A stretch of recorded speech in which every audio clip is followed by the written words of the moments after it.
Gondar, were you able to change your, you see where I'm talking underneath the chat box there? Yet.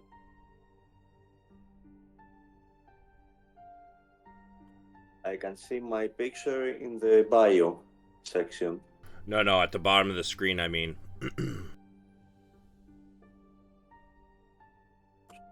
Not that.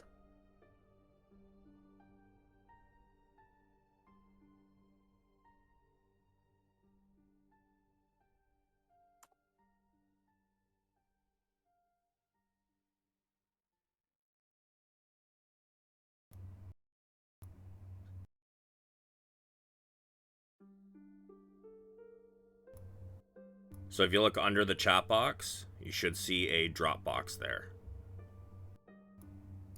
You just click it and select your character's name. It should change your picture at the bottom of our screens. Oh. I can't find it. I'll send you a picture to the group chat.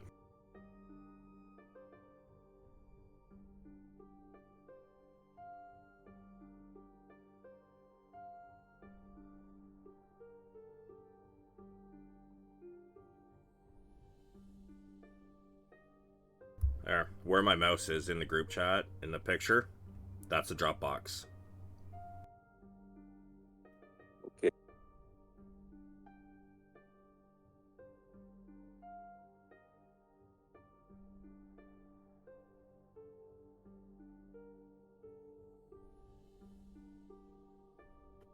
Got it. Perfect. All right. Awesome. We are set to go, gentlemen. So welcome to the game, session 1. We'll start with each of you, although not in the same location. A raven has found you. Tied to its ankle is a note with your name on it. The first one it appears to is Braun. It happens to land on your windowsill in the Kalanesti Tower of High Sorcery.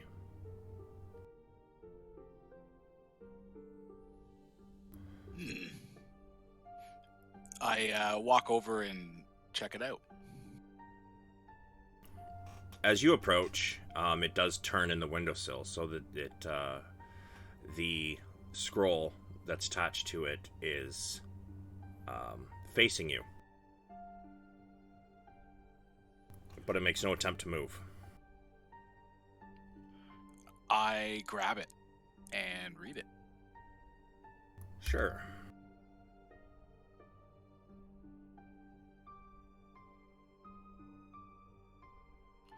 Did the raven leave? It did not. It is staying there. There it is. I forgot I moved some of the handouts. Here you go.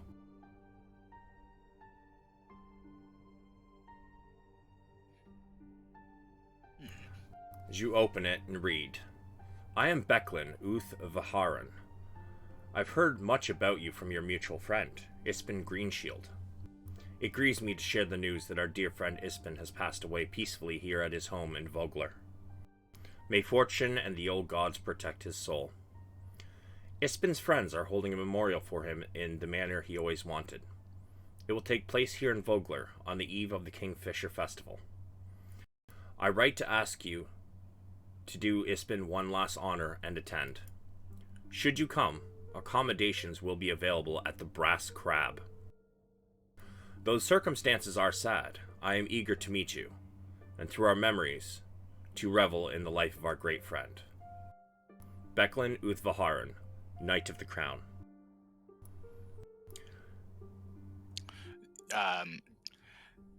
So yeah, this grieves me deeply to read this.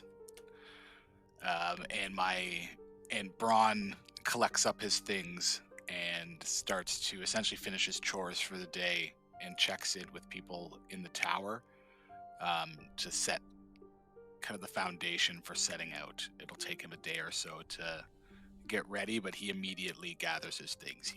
He knows immediately he has to make this journey. It's a very far distance from the tower to Vogler, so he needs to prepare and get a lot of stuff. So he's going to talk to the people at the tower and prepare, and probably set out within by the next morning if he could. Sure. As you start gathering up your things, you notice the raven has not left. However, where you've placed down the note, he flies over to it and he lands on it.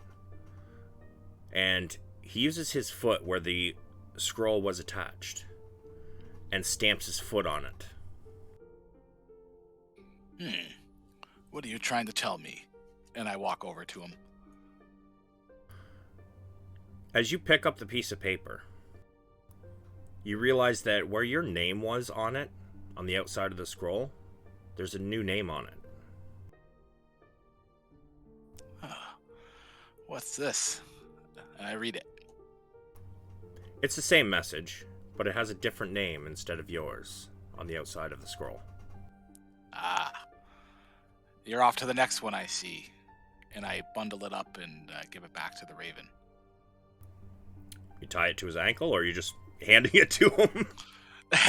I bundle it up nicely. I tie it up tightly, roll it up, and then I tie it to the leg. And yeah, that's it. I put out a bowl of water for the raven and bid it farewell. As you put out a bowl of water. I say that out loud. I actually just say, like, see you later.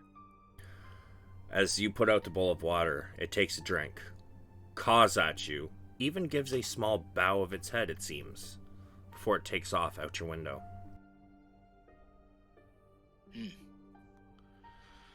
I kind of stare pensively out the window, and then after a few moments of silence, turn around and start to gather my things. Mere days later,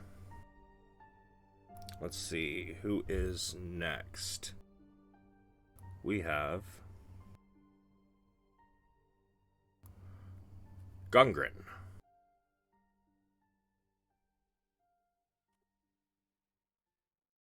Okay. Sorry, Gondar, I think, right? Yeah. Yep. My bad. Yeah, your name at the start said Gungren, so I was confused. Gondar. The same thing happens.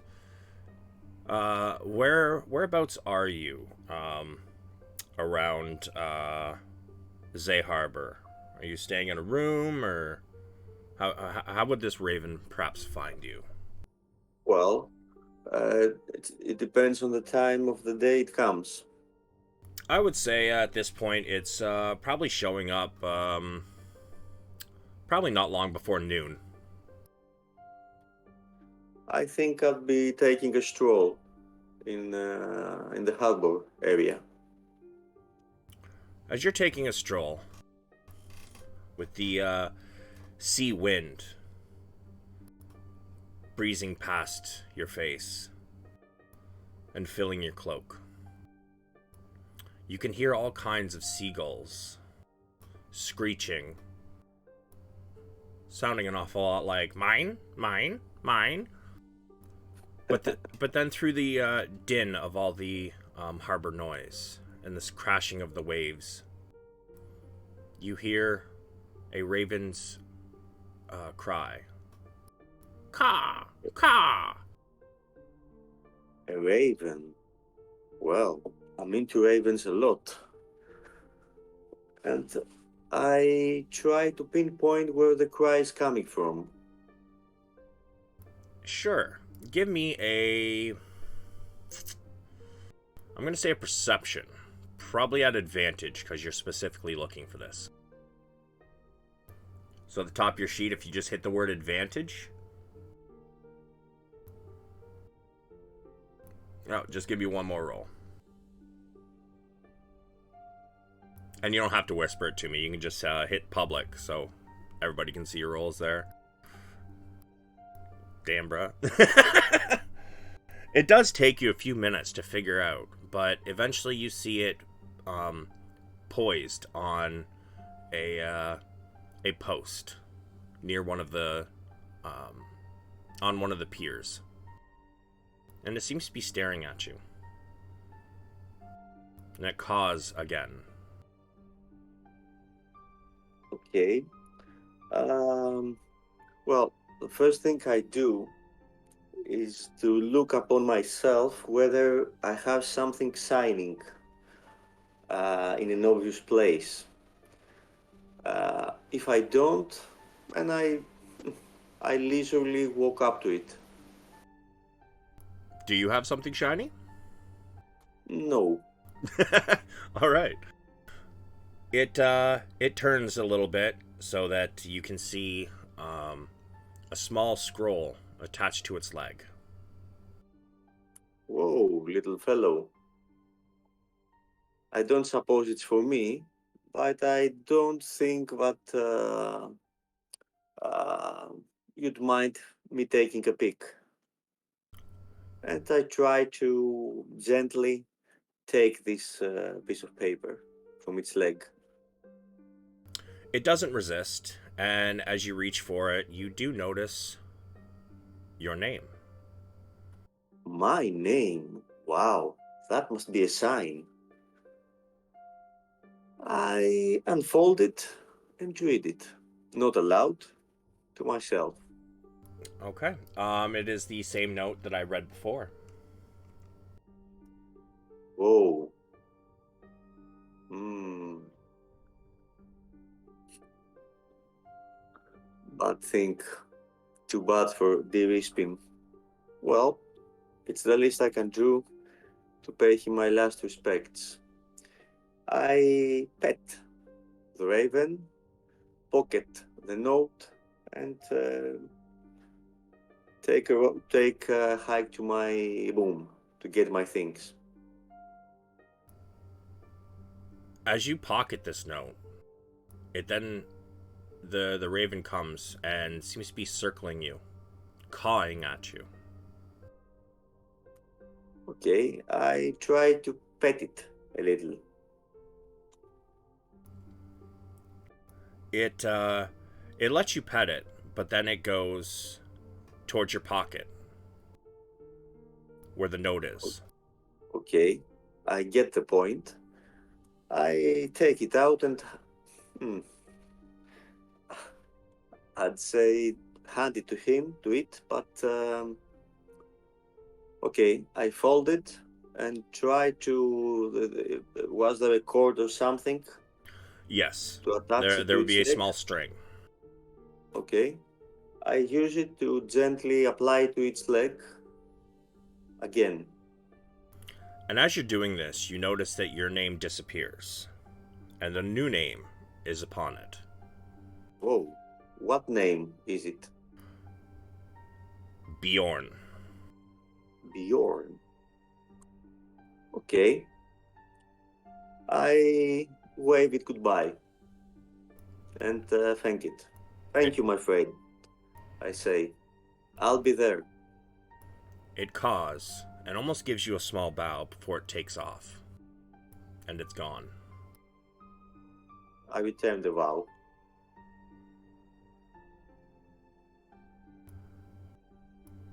Bjorn, where are you?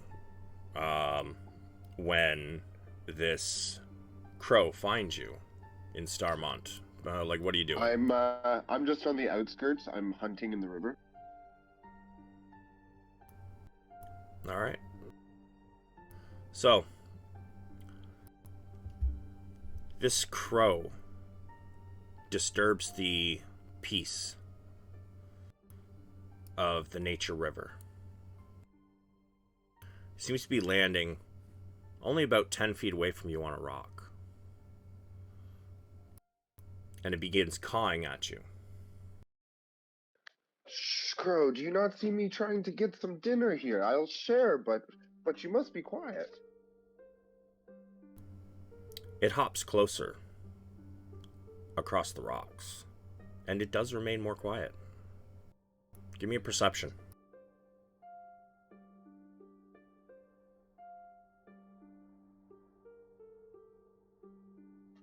Do I get an advantage because it's a creature within 100 feet of me? I'm gonna say you don't really need it. You notice that it has a scroll attached to its leg. How peculiar. Are you bringing this to me, Crow? You also notice your name upon it, and it caws at you. I approach slowly and slowly reach down to untie the string. And then pick up the note. It is the same note that I read earlier. I slump down on a rock, looking distraught, and I pull out my flute and I play a sad song. Okay. As you are playing, the raven sits quietly for a moment. However, once you are finished, it gets closer again.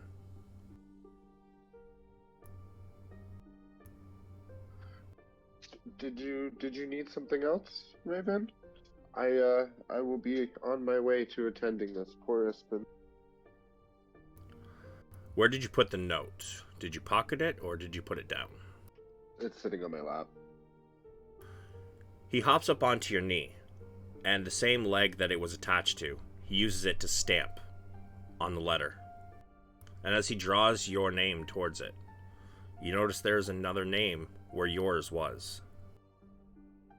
I understand. I roll it back up and tie it back to his leg. Best of luck, little Raven. Thank you for bringing me this solemn news. It gives you a bow, and it takes off.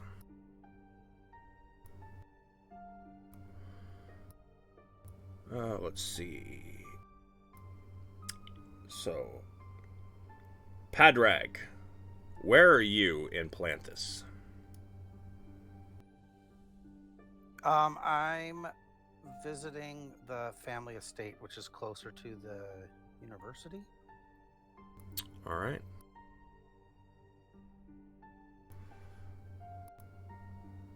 Although you can hear some birds chirping, and the breeze coming in the window is quite wonderful. Suddenly, very loudly, almost in your ear, you hear a raven cawing.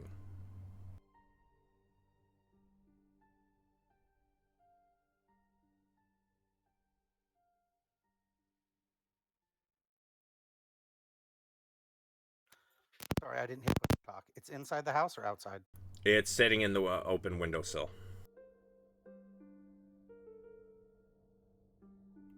I will approach to check it out.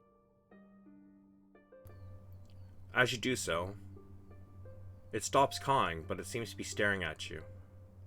And it turns so that you can see the letter, small scroll that is rolled up around its leg.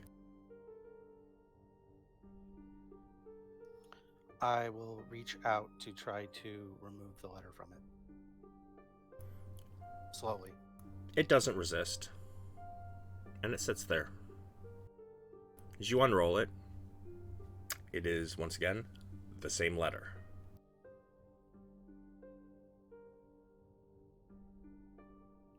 This is unexpected, and I'm wondering if it's related at all to anything that happened to my father.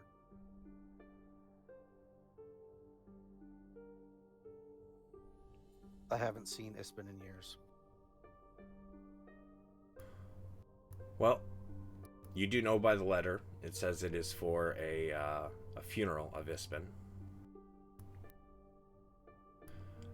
But it gives no indication that it has anything to do with your father. However, you are free to wonder and ponder if they are related.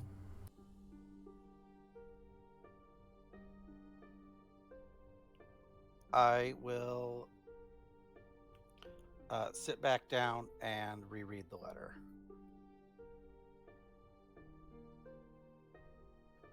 And glance at the crow to see if it's still there. It is. In fact, it has now come inside and landed on the desk in front of you.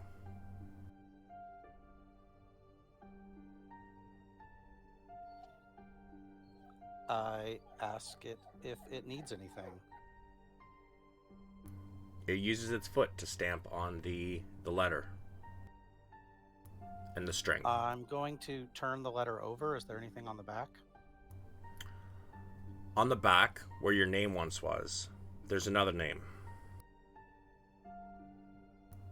Bedveer. Ah, it looks like I'm not the only one getting this letter. I will hold the letter out to the raven. It takes it and speak. It puts it back on the desk and stamps on it again. Is there like a scroll Yeah, that's what it roll is. on its leg or something? Not even a scroll roll, just the string that it was attached to. Okay, I will roll it back up the way I found it and reattach it. It caws at you, it bows, and it takes off out the window. And I'll begin gathering my things, and before I leave, I'll let Mom know because she knew Ispen also. Okay. Now, Bedveer, you are also in Palanthas. I would be in an inn, preferably in a room with a small balcony. Sure. You are in this room, and you are standing on the balcony, overlooking the city. You have a pretty good view from here. And on the horizon, you notice a blackbird coming directly towards you. And as you continue to stare, it comes to perch upon the railing directly in front of you and caws.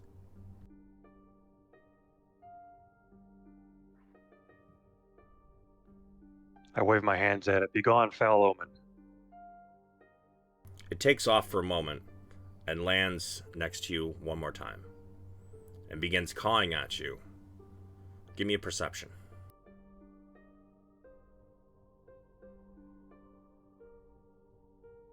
You notice a scroll tied to its leg.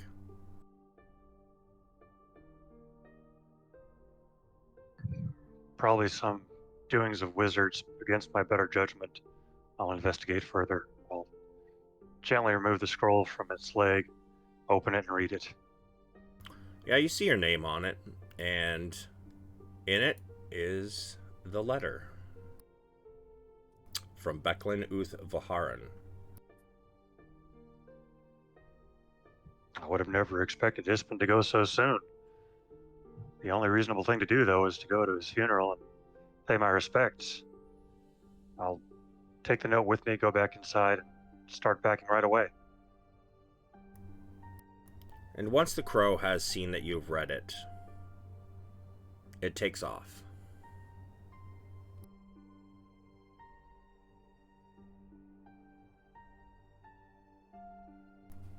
I'll continue packing, head downstairs, and check out. All right, let's see.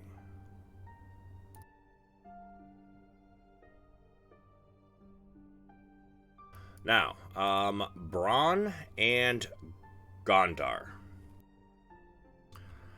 You guys have both been traveling for a little while. And you've both made a stop in Starport.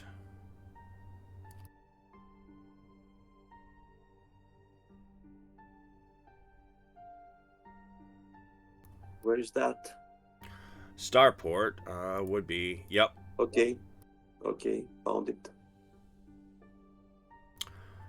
Now, are you guys each staying at an inn there? Or is somebody kind of camping outside? Where are you guys at in this city? Starport or Starmont? Starport. Well, You can go first. no problem.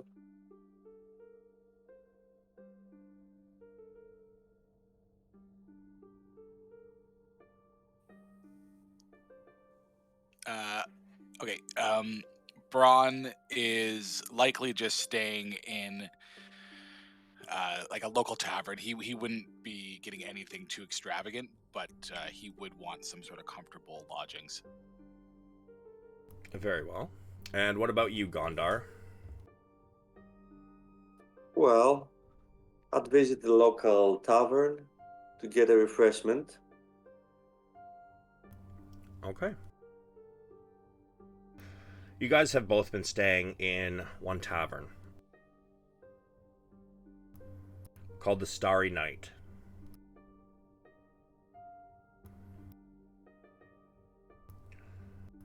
As you guys have both got in kind of late at separate times, you both notice each other from across the bar having some breakfast. I would like both of you to give me a insight, please.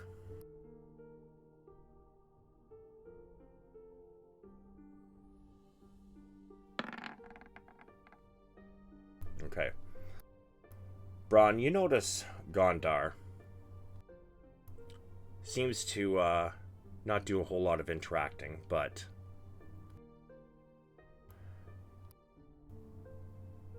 for some strange reason, you feel a bit of a draw to this person. You're not really sure why.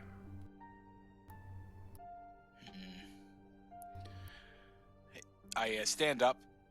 I finish everything I had there, and I just kind of stand up and walk across and say, "Hello, traveler. How are you today?" Hi there. It's a fine day. How are you? I'm well. I can't help feel drawn to ask what you're doing in the city today. Well, you guys here don't seem to be holding much in the way of asking. Okay, I'm passing through. I'm going to attend a friend's funeral. How about you? It's interesting you say that. I'm also going to attend a friend's funeral in Vogler. Really? That's where I'm going too. Don't tell me you're a friend of Ispin. I am. I You knew there was are? a reason I was drawn over here. It's a sign. Okay. Funny thing. Don't tell me that the Raven told you so.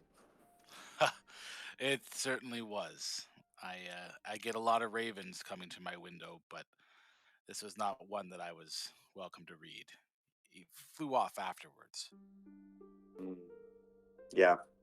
Same thing here. Well, Anyway, so we'll be traveling together, it seems. I think so. My name's Braun, and I reach my hand out to shake your hand. Okay, I'm Gondar. I also present my hand for a sake.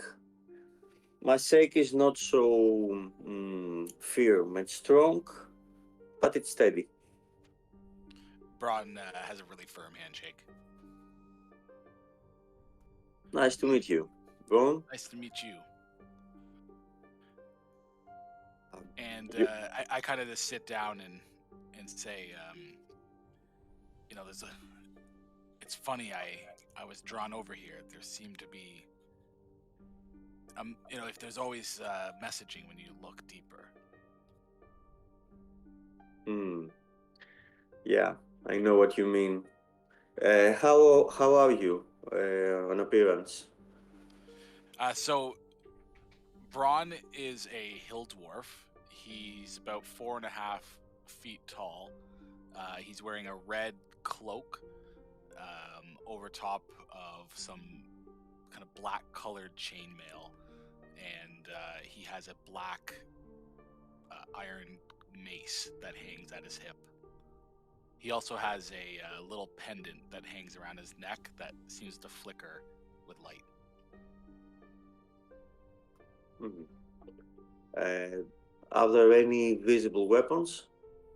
A mace. He does carry a mace on his hip. Okay, well, I'm I'm wearing um, a medium armor, a leather armor. It seems to be. There are no visible weapons on my person. I'm a human. I'm 6.5 feet tall, and It seems I would be a person it would be easy to talk to.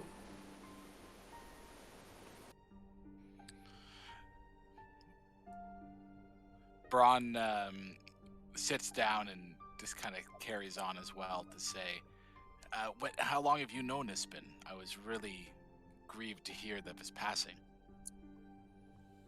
Well, he's a. I could say he'd be more like a father figure to me.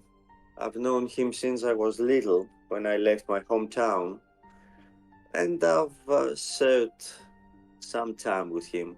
I owe him much. There are many things I have learned from him. How about you? Ispin was a great man for sure. He helped me find my place after we essentially got into a fight. I was in a trading mission and we were trading with his team and we were in an ambush. And after I was knocked unconscious, he actually saved my life and brought me to the Tower of High Sorcery, where I was able to stay and recover. So if it wasn't for him, I would have been a goner. Yeah, seems like it's been for sure. I So, imagine everyone that he kind of runs across has a story about him by the sounds of it. Well, my stories are funny. Most of them, anyway. I even remember the time when as he told me that, how he got his name, Green Shield. Hey, He was running George. from a band of orcs, um, Hey, George. and Sorry, don't mean to cut you off, but it seems that the longer you hold your mic, it seems to get like really staticky, get hard to sorry. understand you. You might have to just like as you're talking, kind of release the push to talk for half a second and then start again. It seems to go away when you release it and then start again. Okay, sorry. No worries, man. No worries. But yeah, continue on. Sorry, I just wanted to let you know Yeah, you're so right. we could hear you. Well, I remember he's been always saying the same story, how he got his name. He was running from a band of orcs chasing him after he had slaughtered their chieftain, his sons, possibly then the grandsons as well. And having nothing better to do, he used his shield to slide through a downhill through many bushes. And afterwards, he could not get the green stain from the plants from his shield. And that's why he was called Green Shield afterwards. Ha! Yeah, that sounds about right. And I kind of have a smirk on my face as I'm reminiscing a bit. Well, the roads are not necessarily the easiest to travel alone. I do agree that if you wouldn't mind the companionship, I would love to travel up to Vogler with you. Of course, I'd be happy to. But let's have a drink for our late friend. The first Agreed. one is on me. Ha! Agreed. So you guys continue to have a few drinks throughout the day. Do you guys want to leave the next morning or later the afternoon? Well, I'm used to traveling at night time, but whatever you prefer, Bon. I think it's best we tag along. Uh, I'm not very picky. The light follows me wherever I go. We can go at night. Okay. Sounds like a deal. All right. So you guys continue to drink and trade a few stories here and there. And once dusk begins to fall, you guys start to head out. Okay. It takes you guys a few weeks, but eventually the two of you reach Starmont. Uneventfully, I hope. Yes, there has not been much in the way of conflict. So Bjorn, being what you are you in the city or are you outside the city? No, I'm hanging around the outskirts. Okay. Mostly sticking close to the waters because it's got my main food source. For sure. So, you guys get towards Starmont, which is here.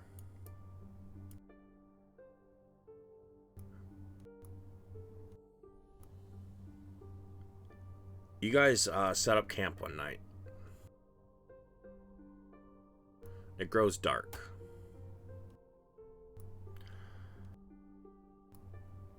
However, in amongst the trees closer to the water, you guys notice a campfire burning. It seems to be burning low.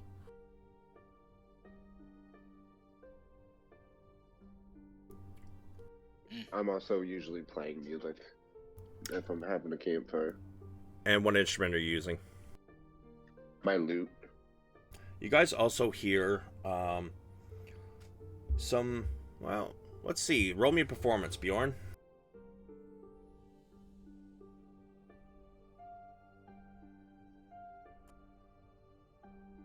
Oof. Yeah, this music seems to be a little bit off tune. But it seems to be coming in the direction of that small campfire down by the river. What can I say? I'm better with a pan flute. Do you hear that?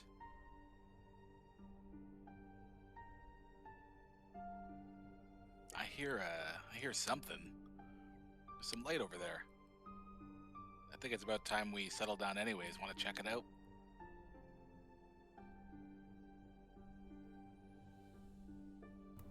I assume he's talking to you, Gondor, or Gondar. Sorry. Come again? I said, kind of, what's that noise? Kind of trying to hear something coming over from the direction of the light, and ask if you wanted to go check it out. How close are they to me? Okay. I'm gonna say they're probably about 60 feet out. So I'm going to use my territorial and use a wisdom perception check. Sure. And I assume you guys aren't trying to be stealthy, right? No, Not me. if it's getting dark, I've likely cast light cantrip. Yeah, in that case, Bjorn, you notice a light growing closer, but it doesn't seem to be coming from a torch.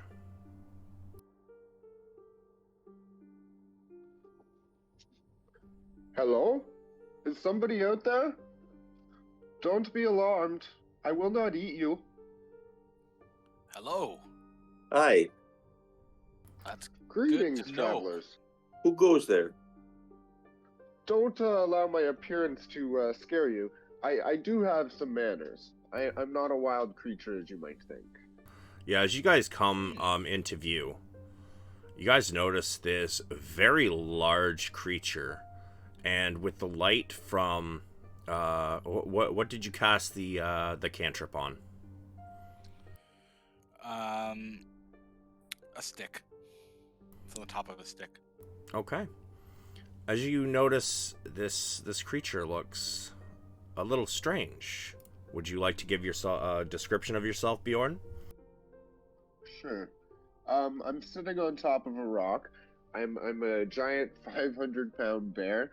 I've got brown fur with streaks of gray just randomly streaked through. I am wearing a long shirt and sitting with my lute in my hand. I have paws, but they're more like fingers. Still furry though. Whoa. Hello there. Oh, what brings you travelers way out here? Most people go into the city at night. We've been traveling a far ways. We're just trying to take the most direct route, I'd say. Fair enough. They don't much welcome me in town. People tend to scream. I almost Well- screamed. Well, if you hadn't given us a notice, we would probably do the same.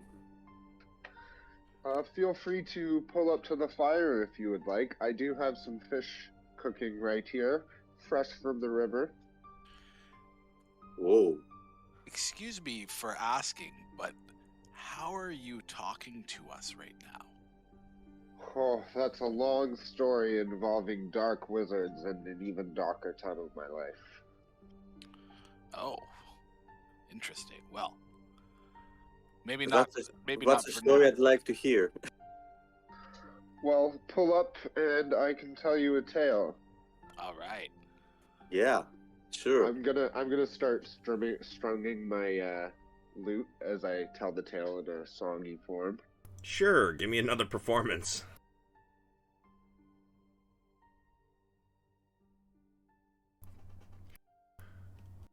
As he starts to strum this one, it has kind of a dark tone, but it seems to be a lot better than what he was trying to play when you guys were arriving. Kind of thinking that maybe what he was playing at first was maybe something new he was trying to learn. But he goes ahead and tells you the tale. If you would like to tell them, by all means. 15 years ago, a young bear cub, taken from its mother, forced to work. Evil wizards, they took me and put me in a cage, but too stupid was the bear to do their bidding. They came up with a dark spell to make me more useful and give me a conscience. They kept me there for a long time until I could finally make my escape and hit the road I did because adventure was my fate. Whoa. Sounds like wizards to me. Whoa. Did you ever find these wizards? I stay far away from these wizards. Finding them is not in my repertoire. I try and stay as far away as I can. That's a good call. I find in my experience with wizards, there are some nice ones and some not so nice ones. It really depends on the person. After escaping, music and adventure are my only wants. Although my dear friend has passed away, and tomorrow I must begin traveling to go say my farewells. I shoot Gondar a look. You don't say. All Does I your heard friend is I happen shoot Gondar. to go by the name of Isping? Yes, actually, it's been Greenshield. Ha! No kidding. Well, You I know him? yes. I think he will probably be somewhere between the stars right now, laughing the hell out of him. I would think so. We're both traveling to his funeral as well. That's what brings us here. Maybe that cunning sly has been intended for us to meet. After all, I've been alone for quite some time. Most folks don't take kindly to bears. Isfin was the last traveler that I traveled with that wasn't afraid and ran at the sight of me. Sounds like Ispin. Yeah.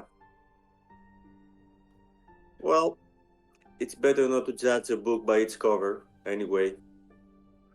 You all can make camp here for the night if you'd like. I don't think people will mess with you with a giant bear laying out here. Okay. Agreed. Sorry for asking. Did a raven come for you with a message? It did. It did. It told me I must travel to his funeral. I'm Okay. not fully familiar with the land, but now that I've found you guys, I feel more confident. Well, does your name happen to be Bjorn? It does, and I didn't even realize. Forgive my manners, I haven't quite learned the customs. What is your guys' name? I'm Gondar, and I accidentally read your name as it was supposed to be delivered, as it was supposed to be the next one for the Raven's message to be delivered. Sorry Oh, for what? asking, but did you leave the Raven go, or was it just a quick snack afterwards? I do have some manners. I don't tend to eat carrier birds, and ravens, they're too gamey. I tend to align myself with them because they are sly and they can help in the hunting sometimes. Yeah, That's true. okay. Sorry for asking. I was curious. But I didn't even think to check the name. I was so distraught. I played it a tune and gave it its paper and let it go on its way. Ravens are always busy. And my name's Braun. Nice to meet you. Nice to meet you, Bron. I reach out a big bear paw to shake their hand. I shake it. I also extend my hand. A little bit reluctantly, but I do. I turn the hand grip into a big bear hug to each of them. Nice to meet you, friends of Ispin. Whoa. Oh my god! Well, nice to meet you too. But don't Well, squeeze us so much. my apologies. I forget my strength. I'm still getting used to all of this. But I think I should be sleeping if we're gonna get up bright and early, Get that early morning leave time. But your Yeah, fire right. seems to be dying. Let me just build it up before we go to bed. Okay. I walk over and kind of circle around a pile of like hay and leaves and kind of rest down on it, tucked in, like a bear would.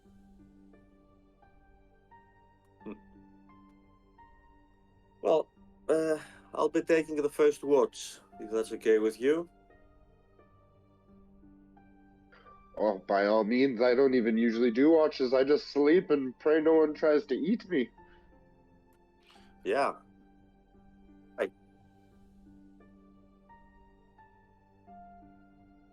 Sounds good. I'll take second watch.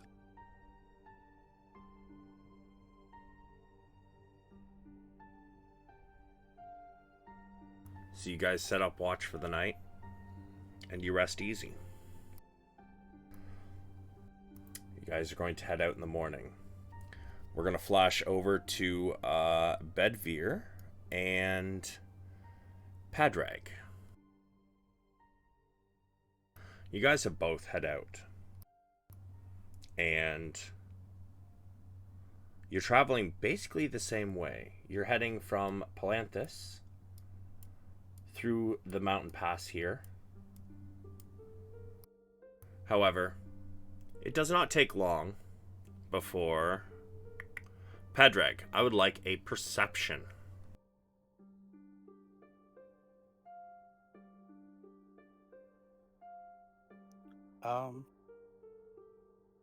Just a roll 20, or how do I make it be perception? So you just in your skill area of your sheet, you just click the word perception, it will automatically roll it for you.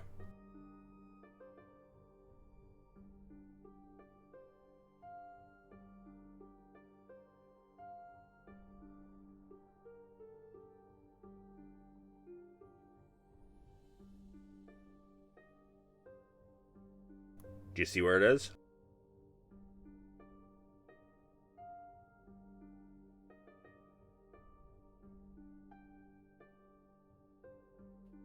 I clicked it. I heard the sound. I don't see it.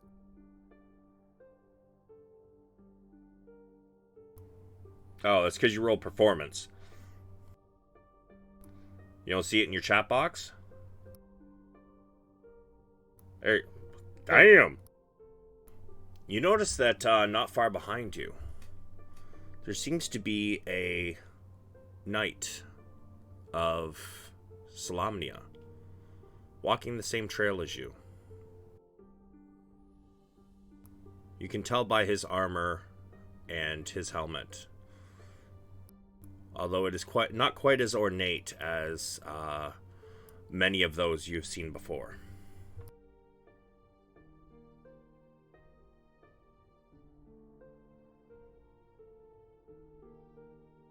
How far away is he? It's probably a good 50, 60 feet behind you. I'm going to stop and see if he continues to approach. Bedveer, in front of you, you notice this human stop in the trail ahead of you, about 50, 60 feet.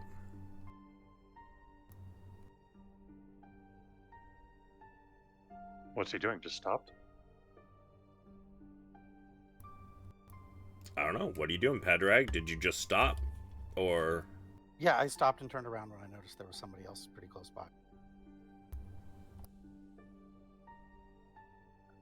I'll continue to approach, but raise my right hand to show that it doesn't have a weapon in it. Say,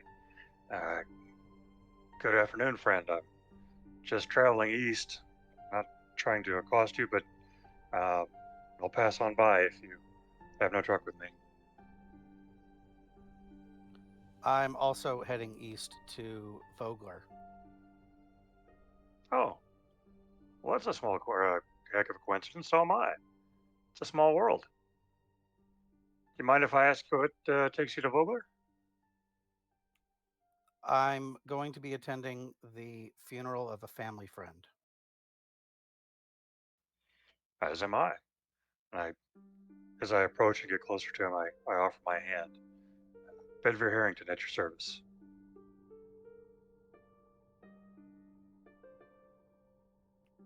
My name is Padraig Diarmada. Nice to meet you. Likewise. So, if you don't mind my asking, who are you going to see? Or, as I should say, who are you going to pay your respects to? Ispin Greenshield.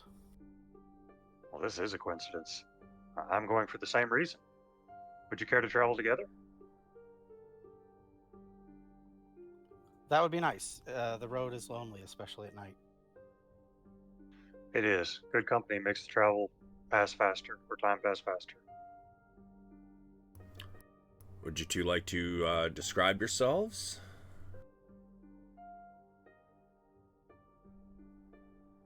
Okay. About 6'3", about 220-ish. Stocky build, not overly muscled. Shaved head, bald, beard and mustache, shield on one arm, a spear across the back.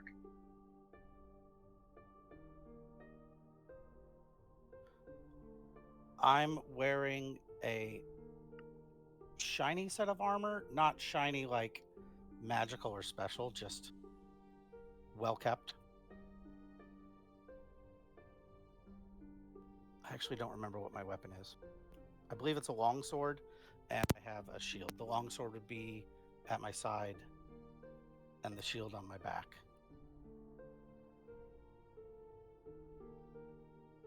I'm a human, 5'11", 230, big red beard, and you can see some red hair sticking out of my helmet.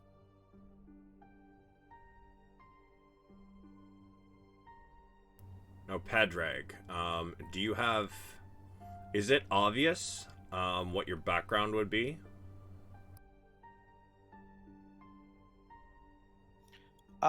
What's the weather right now?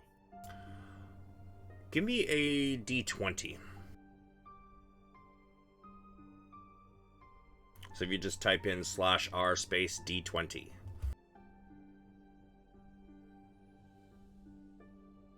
Right now it's a little overcast, but it's not cold. It's rather warm.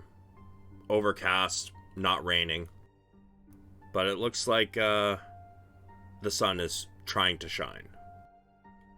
Okay, I'd probably have a light traveling cloak on with the hood down so you can see my helmet and the cloak not pulled tight about me. I have a signet ring, the symbol on which is a family symbol, not a huge family that everybody would have heard of.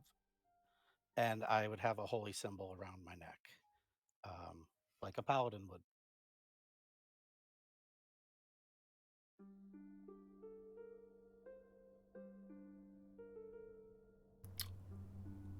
Bedvere, give me a insight.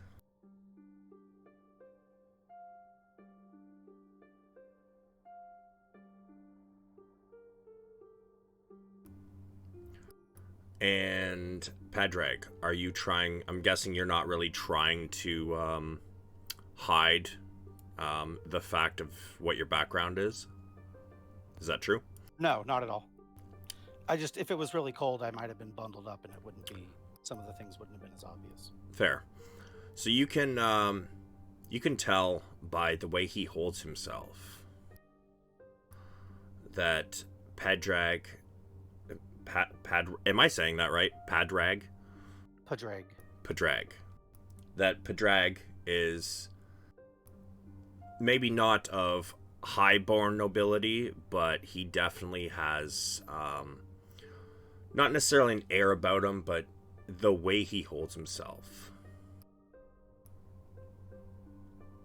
kind of reminds you of, although he's obviously not a knight of Solamnia, it looks like he might have had a little, what's the word I'm looking for? Not finishing school, but higher training. That makes sense. Yeah, like he's more cultured. Yeah. The holy symbol on my neck is Majir, if you would recognize that. I would say, Bedvere, you can give me a religion at advantage due to your background.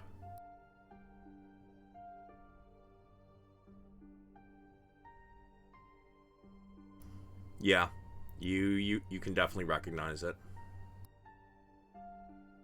And is it Majir? What is it? Anyone? I've always just said Majir. Yeah. I don't know. I've got no clue. Okay, cool. So I see you're a follower of Majir. Yeah, it's a copper spider on a chain.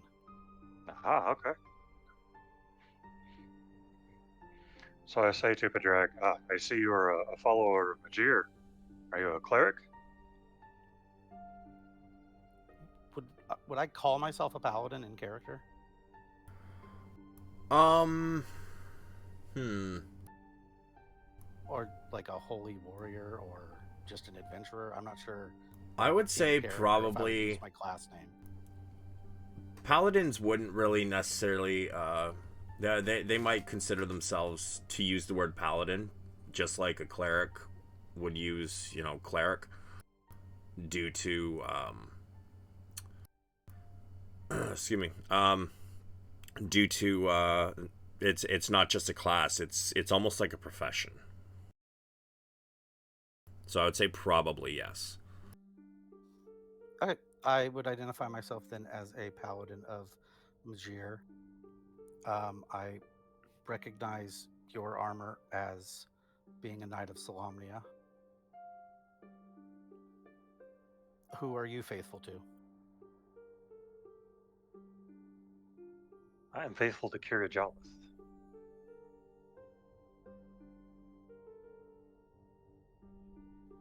But Majiri is good too, and I'm hoping you pray for your God's intercession so that we have a successful and safe trip.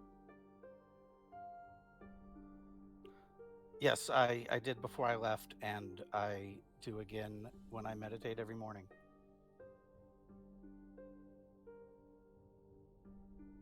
Surely that'll bring us favor then.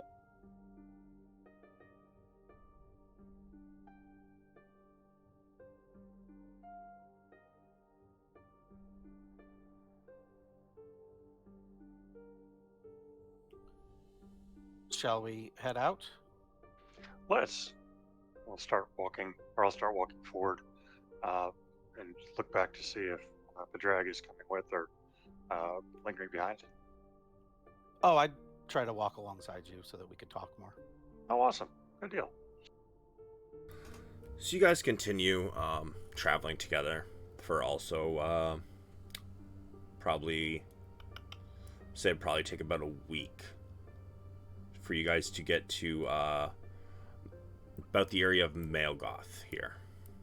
You guys would come through the mountain pass this way and then hit the city. Once you're there, you have a couple choices.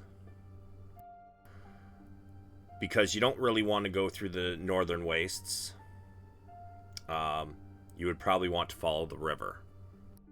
As, you know, you would be able to hunt some game on your way and make sure you're fed.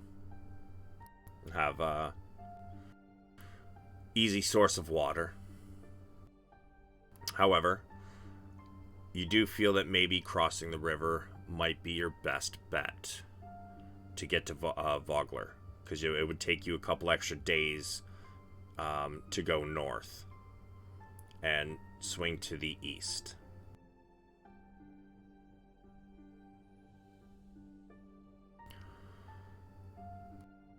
Well, it works for me.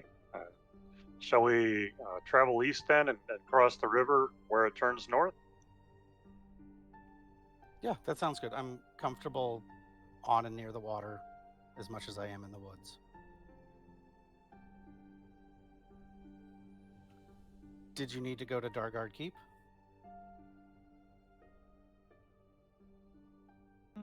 Not right now. Not unless you do. No, I've never been. I've just heard of it and its association with the knights. No, I'm trying to make time. I don't want to miss the ceremony for our dearly departed friend. Definitely. So you guys are able to book easy passage. Just kind of get up the river a little bit to the northeast. However, it does stop roughly about here before it says it has to go back. So, were we on a ferry or? Yeah, it was basically just a small ferry,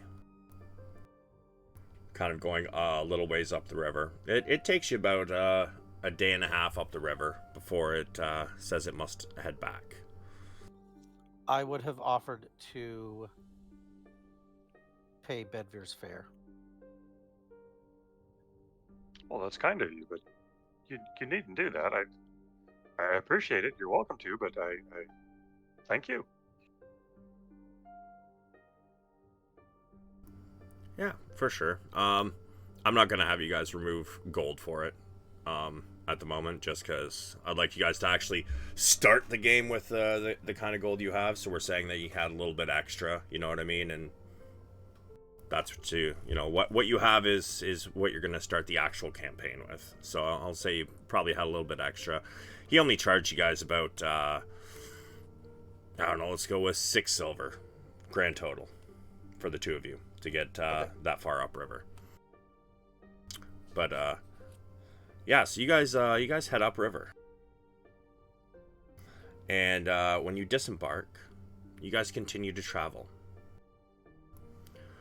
The sun is setting, and just up ahead of you, just about here, it's starting to turn to dusk. And you guys think about setting camp. However, as you guys slow down for the evening, you notice a campfire not far away. Would you like to begin setting up your own camp, or check that one out? Are there any sounds, or is it just a far off fire in the distance? Well, you know, if there's fire, I'd be playing those jams. Then roll me a performance.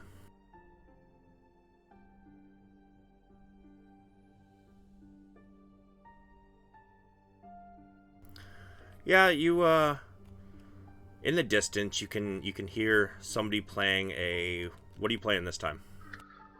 I'm playing the flute.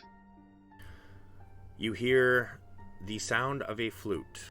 It's missing a note here or there, but it doesn't sound horrible. If I see Bjorn taking out a flute, I take out my own flute and try to accompany him. Okay, you can also roll me a performance.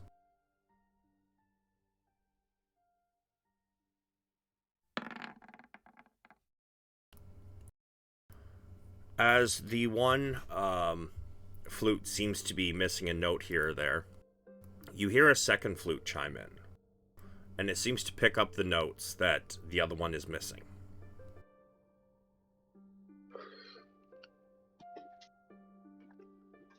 I stand up and begin like looking towards the sound No, while I continue playing. he's with you at the camp. Oh, he just walked right up? No, that's the one you've been traveling with. Sorry, I didn't know by the voice. But yeah, the two of you are playing a flute, and I mean, could be better, could be much worse. I'm just tending the fire. So, yeah, Bedvere and Pedrag. You both hear flutes, two of them, coming from the area of the fire. I would comment that I don't think that's goblins, or are draconians known to be common at this point? They are not. However, you guys, whatever your rumors are that you rolled, that is what you know at the moment. All right, then I would just say out loud that I don't think that's goblins. Hopefully they're friendly. Would you like to possibly join them? It makes the watch easier if you have more friends. I agree. Let's approach carefully, and I also agree. I've never heard of a musical goblin, but I'm sure there's a first. Let's approach carefully and see what we see. Are you guys trying to be stealthy? I am. I will attempt it in this armor. Okay. So I would say the two of you can roll me stealth. Oof. So much for that. The I three. love those heavy armor stealth checks. I would like Braun. You can make me a Oh Jesus! Hey, Bro- you still beat me. Braun, you can roll me a straight perception. The two of you who are playing your flutes, however, can roll me a perception at disadvantage. I get advantage of any perception checks involving creatures within 100 feet of me, no matter what I'm doing. So, when it comes to that, because you already have disadvantage, your advantage would then turn to, A regular? yeah. All three of you can hear the sound of heavy armor coming in your direction. I stop playing my flute. Somebody approaches. Whoa. I pocket my flute and reach for my spear. And I cast light on my stick. Who's sneaking around about there? Hardly sneaking. We sound like a herd of buffalo. You do.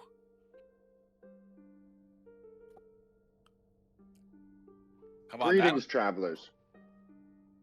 I'll walk up to the fire and approach with the right hand up, open hand.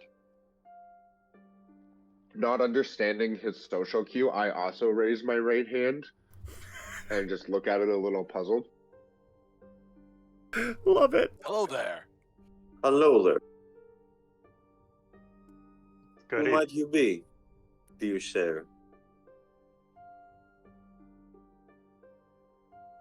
Well, I'm Bjorn. Bjorn Silvertongue, the aspiring musician. My name is Bedford Harrington, and my friend who is Bedrag, and we are travelers. And I'm looking quizzically at the bear, Bjorn, trying Excuse to wrap my mind.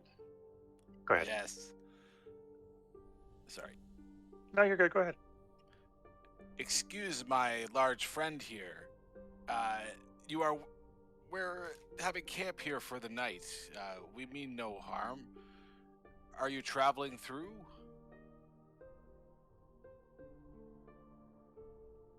We're en route to Vogler. Ah, you don't say. That is where we are heading tomorrow. Would it by chance be for a funeral? You know, it's not the first time I've been asked that question on this journey. It is. Don't say it was Ispen Greenshield. One and the same. The world gets smaller every day. What are the odds that we would all be going to the same place? Yes, there is something to be said for that. I don't really believe in odds and chance. Agreed. It must be some sort of omen. Well, you are welcome to join us, absolutely. And I gesture to the fire.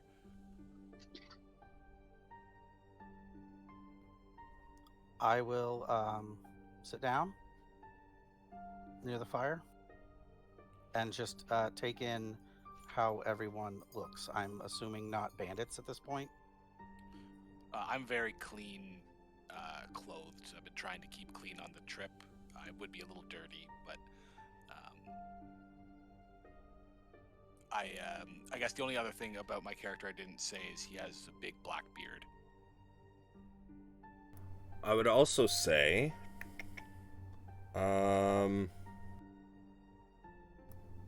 Bjorn, you could probably, oh no, sorry, not Bjorn, Braun, and probably Gondar. The two of you, actually, sorry, let's go with Braun and Bedvere. Each of you can give me a history at advantage.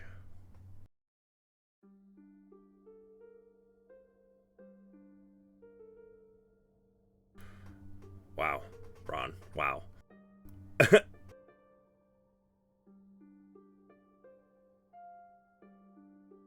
casted Mage Hand, and I just making the fire as big as possible with the Mage Hand. It's just doing some work. For sure. Bedvere. You can notice something specific about Braun. Although he doesn't have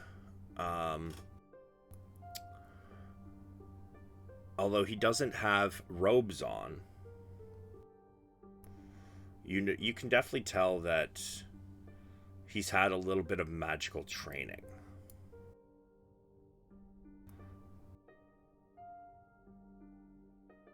Yeah, I pretty clearly cast Mage Hand like right in front of everyone as well.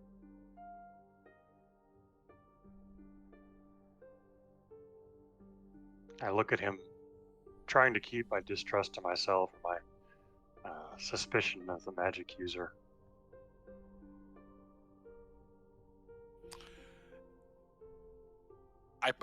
Would I notice this? Give me an insight.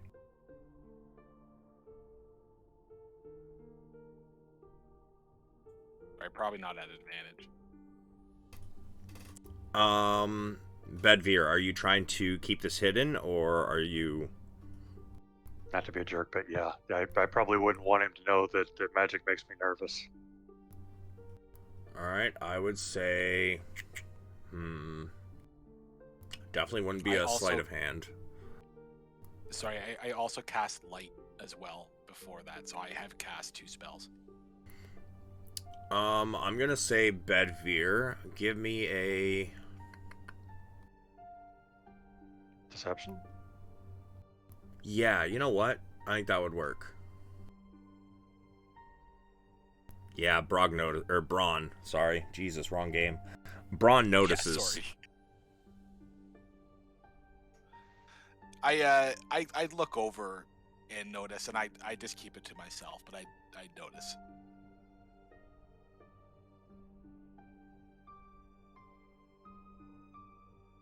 Well, I'm going to pull up a chair by the fire, probably equidistant, if you imagine a triangle between the large but friendly bear and the magic The guy.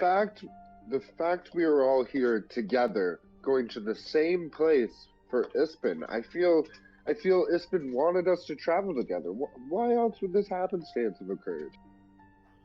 I ask if you guys received a letter from a raven, because there was a name on the back of my message from the raven after I finished reading it, but it was the companion I met earlier.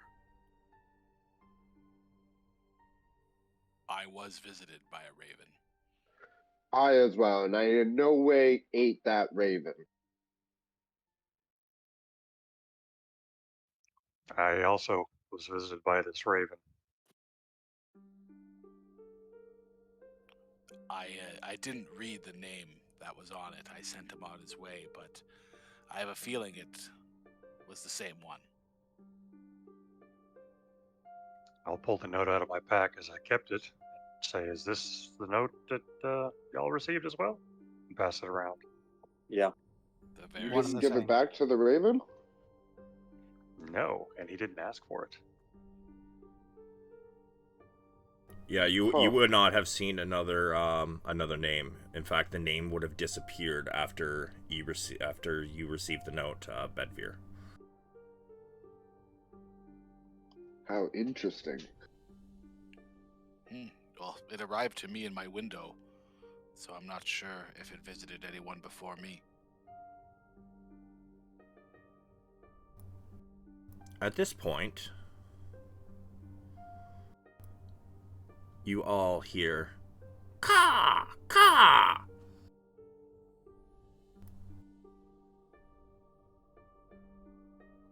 Does it sound familiar?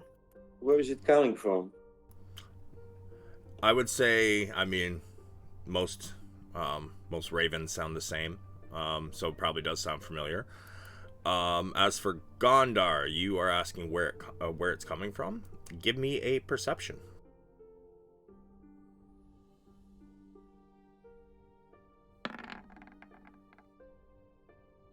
Not far beyond you, in a tree.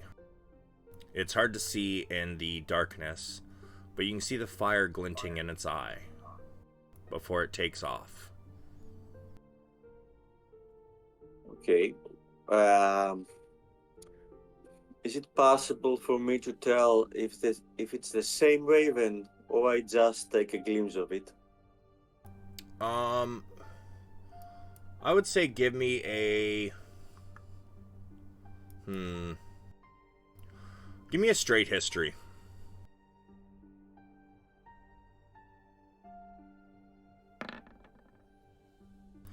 Yeah, you're not really sure. Okay. I think we're into Ravenland.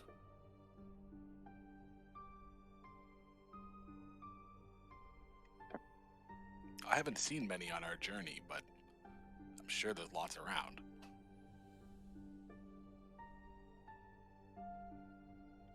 Maybe that raven is Ispin keeping his eye on us and making sure we make our journey. Have Bedvere and I been traveling for like a week or a month, or how long since we left Atlantis? I would say at this point it's probably, I'm gonna say probably about a week and a half by the time you met this other group. Okay.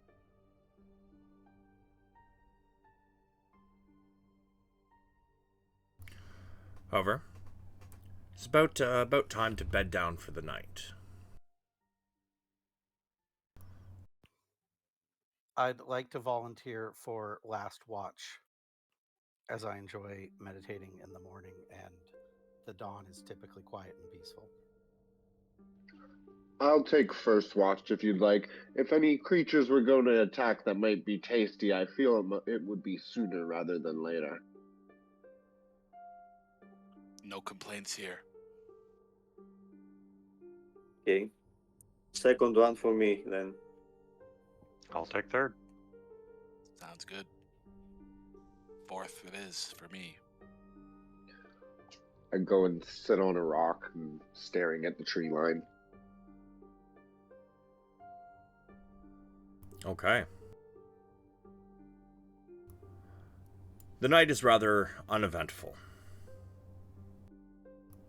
You guys all get up, have some rations, and pack up your camp, and start to head out towards Vogler.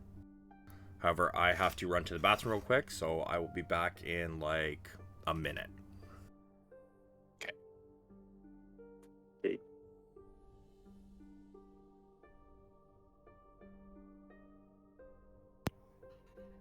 I'm taking notes in a Google Doc. I can share the link later if anyone wants, and I'll Oh. make it so that anybody with the link can edit. If anybody else is usually Note Bitch for their campaigns, I can share it earlier so that people can collaborate. That's awesome. Yeah, I definitely Yeah. share it. I take notes just as we go on my notebook, but definitely would contribute.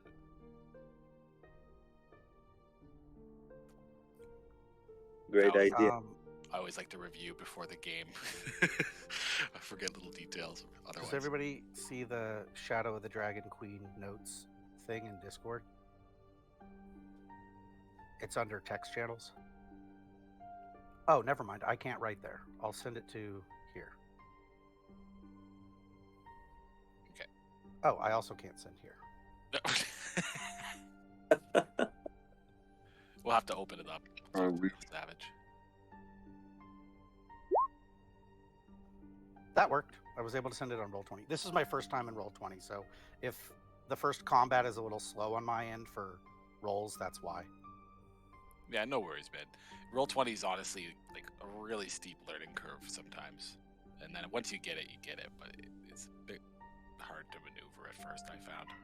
Yeah, I'm I'm always- definitely printing a cheat sheet for commands in between Yeah, session 1 and 2. absolutely.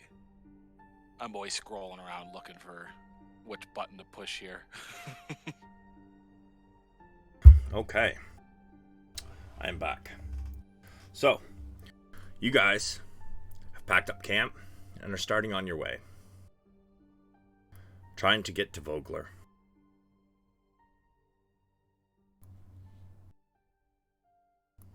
As you guys continue on,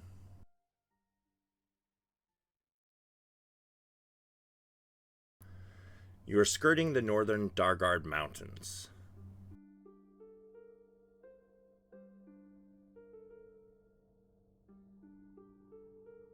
You guys get to about here, just past most of the mountains in the north.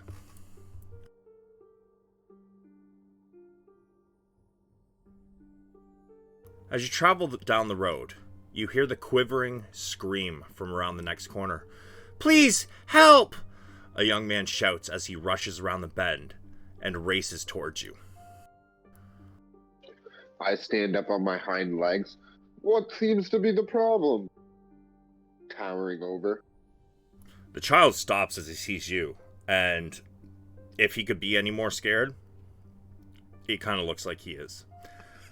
However, this child seems to be about 12 years old, and although in commoner's clothes, he seems to be very dirty, as if crawling through bushes and dirt. Tears have left clean streaks through the dirt on his face, and he is visibly panting, tired and out of breath. I'll move forward quickly to meet him. Tell us what's wrong, boy. Please, something attacked us. Please help. I fear that they're going to overwhelm the people I came with. Where are they? Do I hear or smell anything nearby? Are you messing with us, boy? I'm trying to to discern whether he's trying to lure us into a trap. No, I promise I'm not. They're about a mile that way. And Gondar, you can give me an insight roll.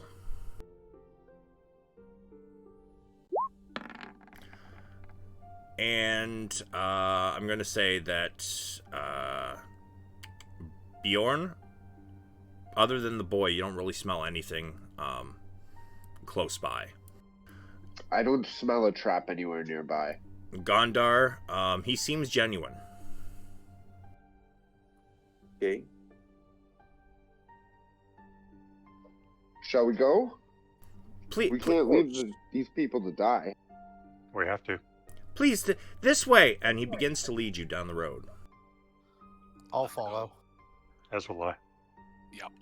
I'll follow, but not on a running mode. I'll try to take a good look at the path ahead. So you're kind of scouting? No, I'm just trying to be perceptive. Got you. Okay.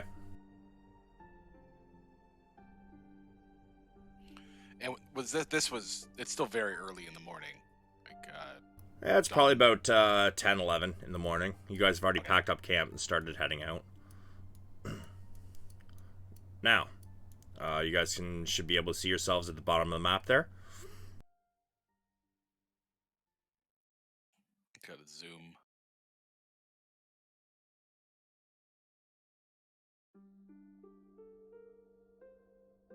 Yep, I found it. Yes, sir. Alright.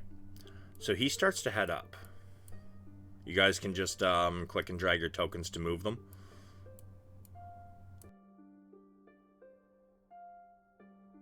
He seems to be rushing.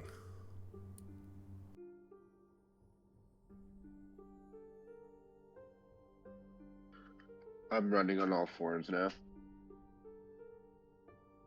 However, as he gets to here...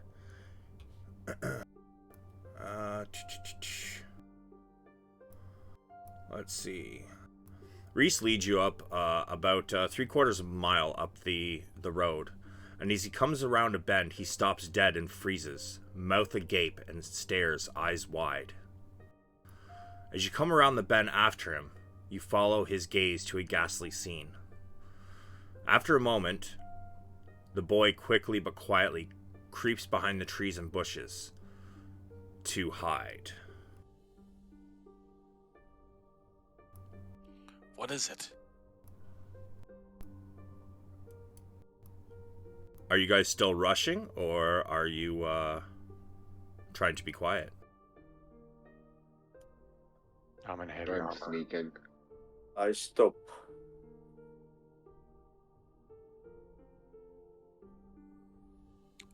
Did the boy scream, or did he just kind of stop? He just stopped stopped and dead. gaped and walked away. Okay. Yeah, he gaped and then quietly jumped into the bushes. So he's the east in the bushes. Yeah, he jumped into Okay. into the trees and bushes here. As you guys come around the corner, are you trying to at least remain hidden, or are you just standing right in the pathway? I'm gonna approach the kid in the bushes and ask him, what did he see? Is this them? Yes, the cloaked figures. For the couple that are way up front that can see, I'm pretty sure you guys can see the ruined wagons and such, right?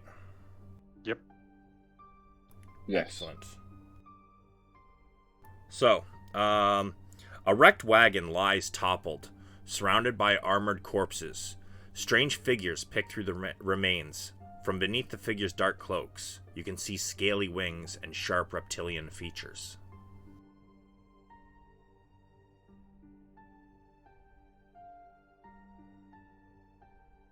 Does it look like there are any survivors from what we can tell? Judging by the amount of blood on the ground and the lack of movement, it seems like they are probably not alive. What is going on here? I kind of Pardon. whisper. I'm going to tell the boy to stay there and move to the front line. Okay. As you guys come around the corner, and let's see, we are going to do...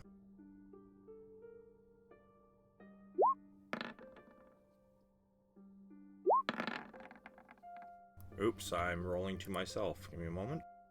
Let me change that.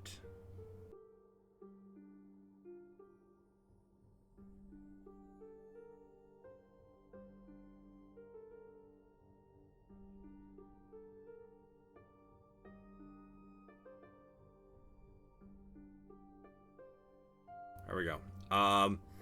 Yeah, they do notice. However, you hear the one in the back cry out, "Get them! The rest of you, with me. We have our orders." And a couple of them begin to rush away. However, at that point, if you guys will be so kind as to click on your personal tokens, and then on your character sheet, find the word initiative and click it.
Perfect. I think that is probably the first time I've ever had somebody out of the entire group actually do that correctly, believe it or not.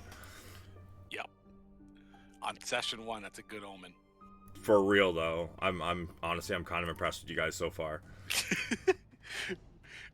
I say we screw that up almost all the time. So Oh, I gotta roll these other guys in. You know what? I'm just gonna roll it in with him.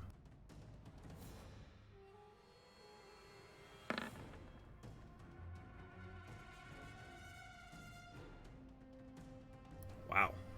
Okay. So, let's see, which one's first? That one's first. You do see a little bit of blood showing from wounds. Although you can't really see where from, there's a little bit of blood on their cloak. Whether it is theirs or from the knights, you are not yet sure. Let's see, we got... Okay.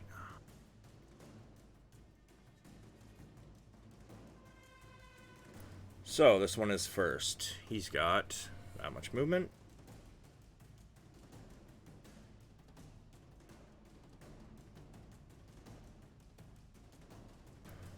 He rushes towards you with what seems to be a short sword drawn. But he's going to stop there. Bjorn, what would you like to do? I'm gonna cast Dissonant Whispers on him. Okay. Throw it up in chat for me.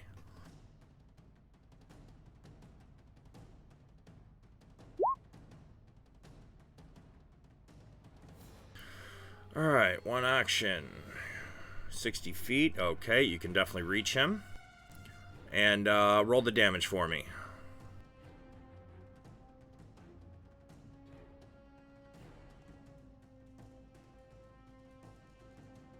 Yes, all of the squares are 5 feet.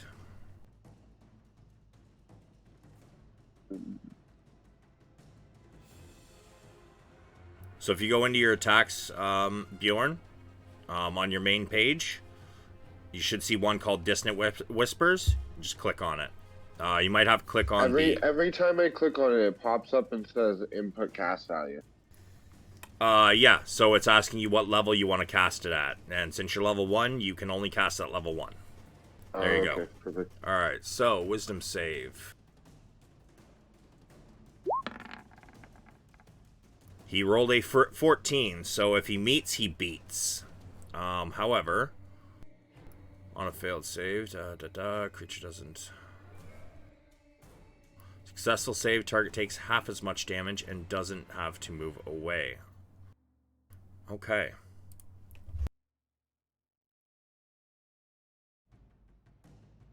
Kind of grips his head for a moment, but then he kind of shakes it away.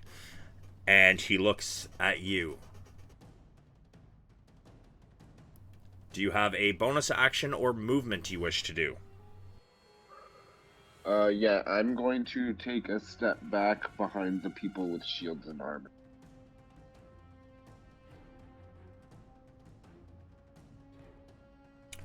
Alright, and do you have a bonus action?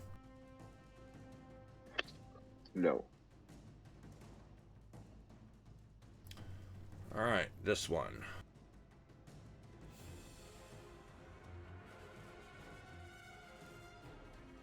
He gets to here. He also raises a short sword.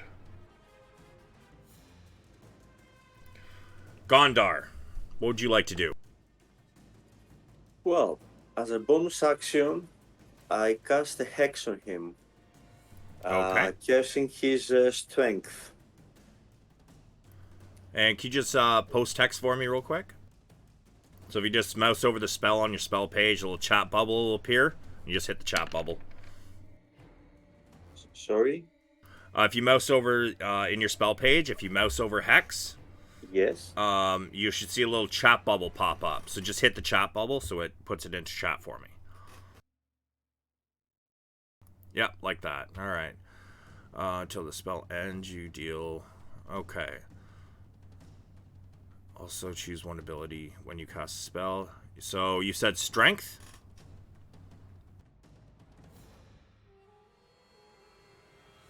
Right after that, I shoot an Eldritch Blast on him.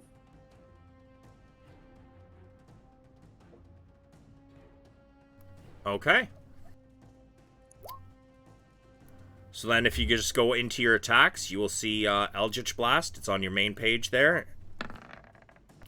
Alright, 13. Unfortunately, it goes wide and you miss.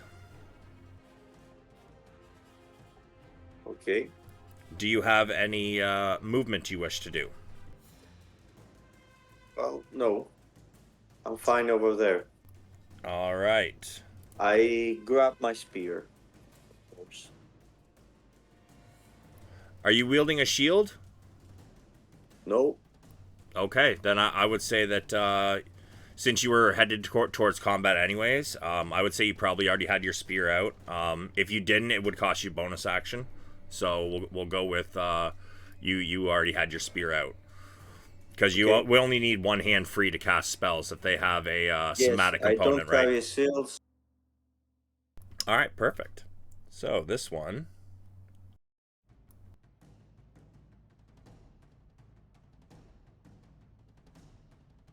He gets to here.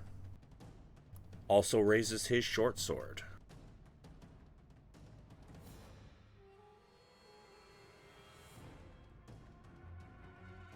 Braun, what would you like to do? Braun sees these creatures running in and casts Bless on his allies, and that'll be Padrick, Gondar, and who else is up there? Bedvere. The three right in front of him. Yep. Okay. Yep. So that will add a D4 to any attack roll for them or saving throw, and that Braun just backs up a little bit, just one step back, and that's it. No bonus action right now. Do you have a shield out by chance, just to be sure?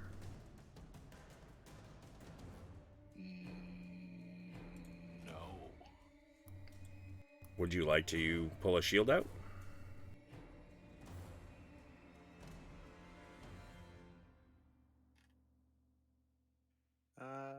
Yes, I do.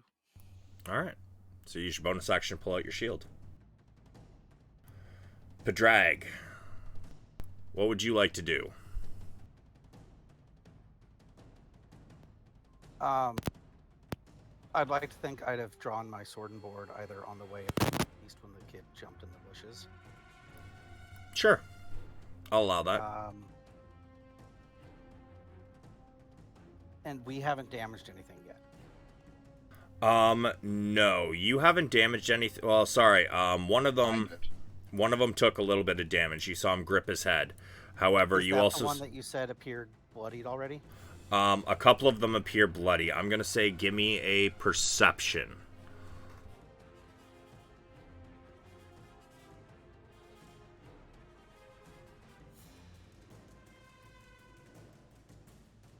Yeah, I'm going to say that you can see that this one in the back here is bloodied. This one here is bloodied. In fact, he after he stopped gripping his head for a moment, you saw some blood trickle out his nose. And this one here as well. And it looks like they're injured, not that they're just covered in the blood of victims. Yes. You do see some blood leaking out from... Yeah, you know what? In fact, you're noticing that they don't actually have necessarily armor on, although they seem to be a little scaly. And from a couple different spots, they do seem to have some wounds. I will... if I want to move, do I just move myself, or...? Yeah, so move yourself one space at a time. So you can just click on your token and, like you were before. Alright, it's 5. Are diagonals 5 or 5-10 alternating? Each square is 5. No matter, you can totally go diagonal and it doesn't cost you extra movement as long as it's not difficult terrain. Okay, however, as you get there, he brings his sword down as he was holding his action.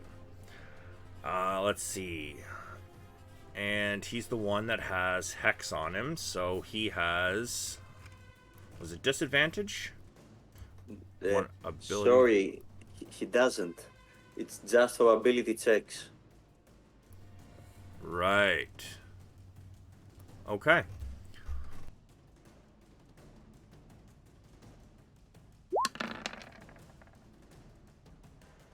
Jesus. That was a pretty strong roll. So as you get into range, what is your AC, Pedrag? On the sheet it's 18. I'm not sure if that counts with the shield or not. It does, as long as your shield is checked in your inventory. Checking now.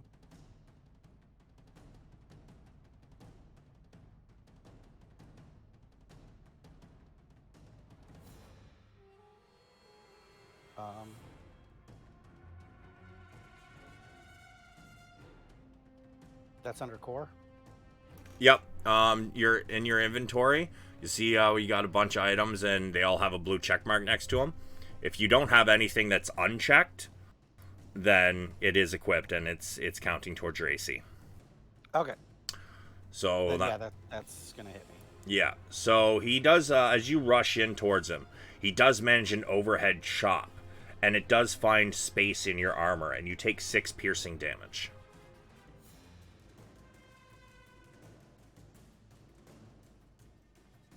Do I do that, or do you do that? If you just click on your name there, if you and you see those little bubbles that pop up, the green one. If you click the green bubble and you just type in -6 and enter, it will automatically subtract it from your HP.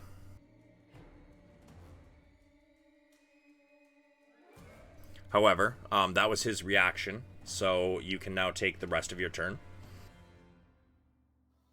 I'm going to swing my sword at him. Sure.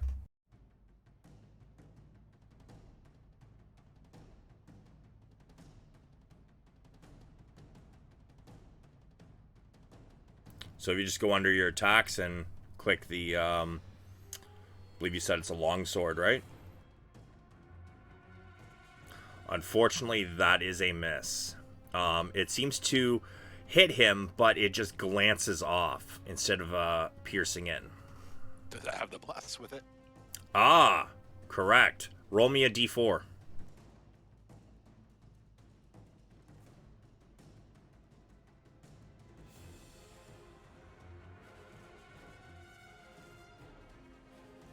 So if you just type /r space d4. I did. It says rolling the dice, and it's not doing anything. Oh, yeah, it's lagging then. It happens from time to time. Try the die at the top left of your screen.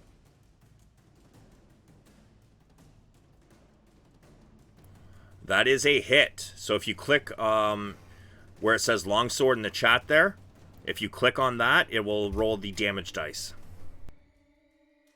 5 slashing. Yeah, you managed to actually slash into his side.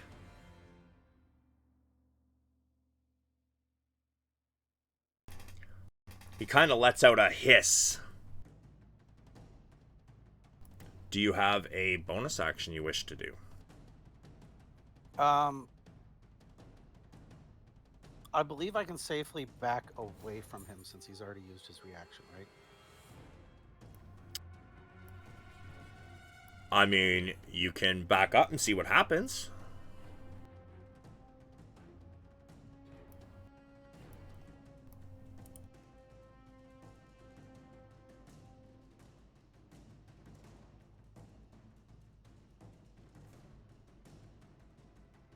And although he raises his sword, you are correct. He has technically used his reaction and he is not able to swing it as of yet. But he is getting ready to. And, oh. I'll know this for next time. I did have a bonus action, but I can't do it now. Okay. So I'm done.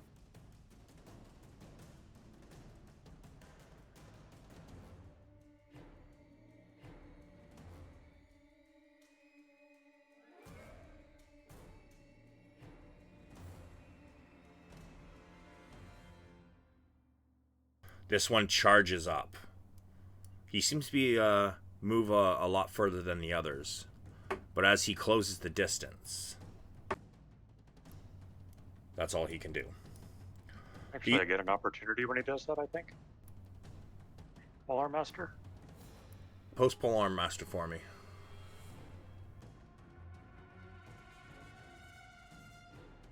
See if I'm crazy.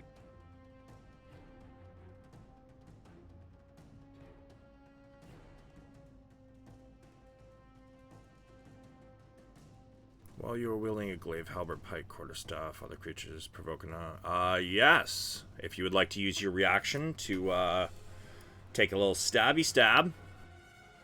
I'd very much like that.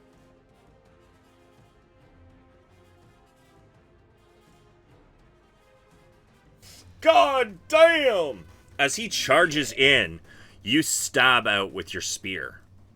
Go ahead and hit the word spear in the chat there. Oof. You hit him really hard, and you feel the spear sink in. And it kind of turns him to the side. But he comes back, ready to fight. So, let's see. That is that much damage. God damn. He is still ready to fight. However, it is not his turn. The others, I'll begin to run away. 10, 15, 20, 25, 30, 35.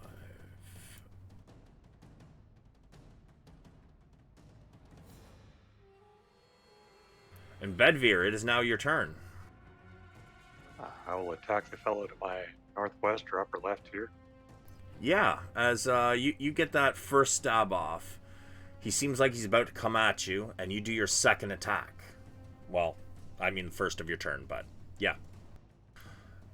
Unfortunately, you stab out, and he kind of pushes your spear to the side, and you kind of bury the head of it into the dirt a little bit.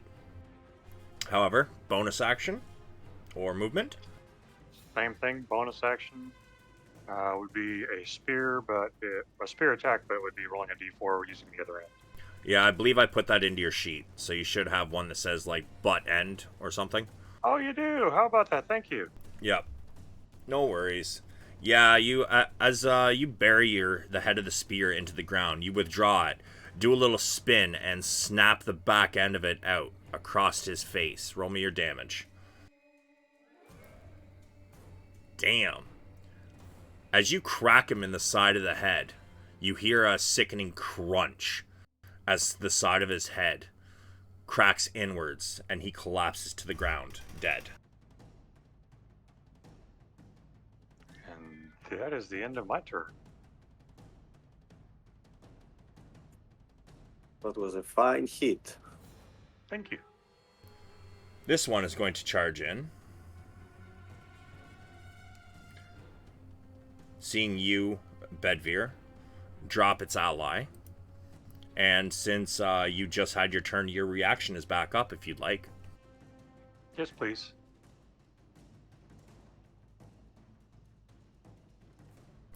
After spinning and hitting this one on the side of the head, you turn the spear around in a spin. And you stab it straight out. You do connect. Let's see your damage.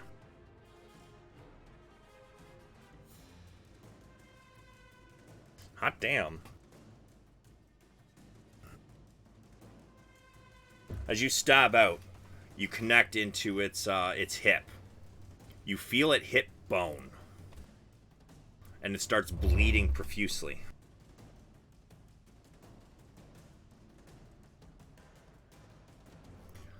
But even as you withdraw your spear, it begins to swing at you. Jesus Christ. I'm sorry, I am rolling fire. Yes, you are, but it's all good. Does a 22 hit? Yes, it does. So you take 5 piercing damage as the short sword also sticks into your hip. And then it withdraws it and goes to stab again. Does a 17 hit? No, it does not. And this time you are able to bat it away with your shield as it sends the sword wide. So you take a total of 5 piercing damage. Got it. Bjorn. Yes. For my bardic inspiration, am I able to use that, like, even on other people's turns? Use it on them so they can get the extra dice? No. Right now it is a bonus action. Some subclasses eventually do get are able to use it as a reaction. I don't know if you are or not, but you definitely cannot yet. Okay. So I'm going to move to here, and then I'm going to cast Eldritch Blast on the guy right in front of Bedvere. Eldritch Blast, you mean? Yeah. Okay, yeah, sure. And then can I use my bardic inspiration on that as my bonus action to get an extra attack die or extra dice to hit? I believe inspiration dice are you're only able to give it to other people, and using it in that manner would probably be a reaction. You'd have to use it as a bonus action, I believe. Let me take a look real quick. Bardic inspiration. Bonus action on your turn. Choose to choose one creature other than yourself within 60 feet. So no. Bonus actions can be done at any point during your turn. It doesn't have to be done after your action, as a heads up. So unfortunately, as you what instrument are you using to do your casting with right now? Because that's how bard spells usually work. Yeah, You have your pan flute, and you kind of like tilt it up towards him. And as you're playing it, suddenly this almost a stream of ale flies from your pan flute. However, as he swings at Bedvere with his second one, and Bedvere blocks it, it kind of puts him off kilter, and you just barely miss him. Alright, I'm gonna use my bonus action then to use my bardic inspiration. All right, and who are you giving it to?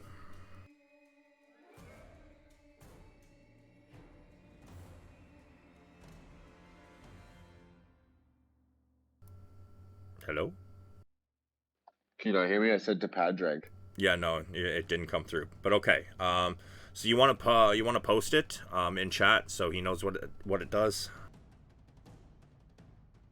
and how he can use it. All right, you still have, I believe, 5, 10, 15, 20. You still have 10 feet of movement if you wish to use it, or is that it? I'll move back over a little.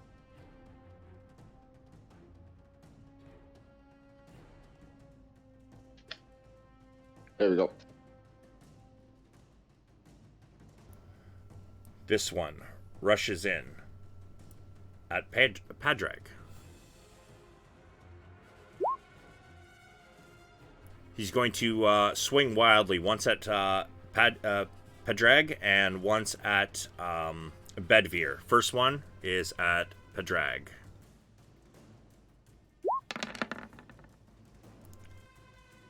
Yeah, that's definitely a miss. He swings at Padraig, and Padraig kind of parries it, but he pulls back his sword and swings again at Bedvere.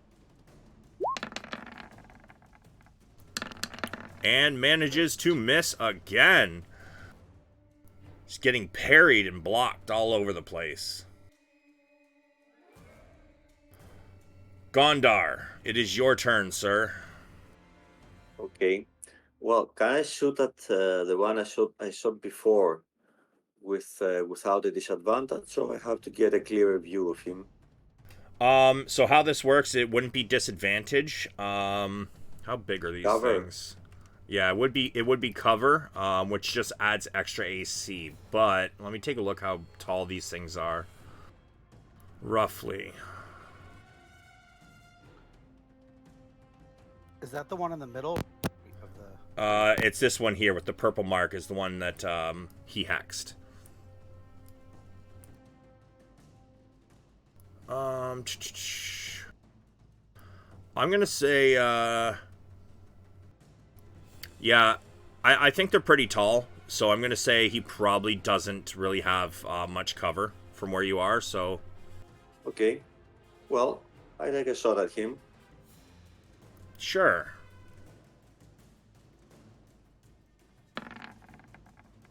That is a hit. You I guess I don't need the D4. No, you do not. You can click the Eldritch Blast there in the chat, and it'll roll the damage. You stretch your hand out, and almost like a small wave of force bursts from your hand. And you can also roll your hex. Not much for damage. So when it comes to your hex, it should be under your attacks. So you can always just click the word hex or the dice in your attack area, and it'll automatically roll it. But so yeah, 4 damage total. Yeah, your excuse me, your Eldritch Blast does hit it square in the chest. You hear a crack as sounds like probably a rib broke, and he like immediately gives a gasp, and a little bit of blood kind of flies from his mouth. But he's still standing. He is still standing. Do you have another bonus or a bonus action you wish to do, or movement? Nope. I'm fine there. All right. This one is going to charge in.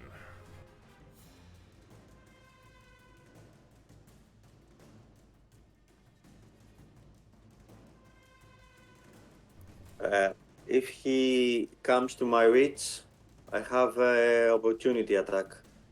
Okay, send it.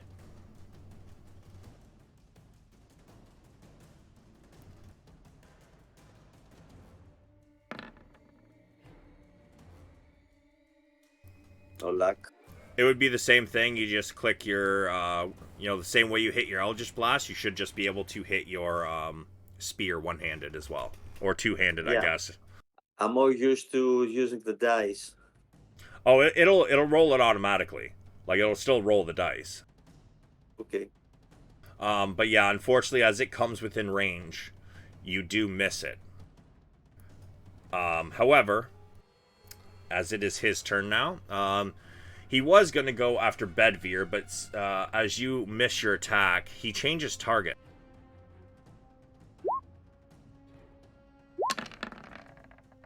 He swings at you goes to stab at you once. But you manage to parry it with your spear. He withdraws the sword and goes to attack again. God damn, I just had to say I was rolling fire, huh? Again, he goes to stab you, and once again, you parry it with your spear.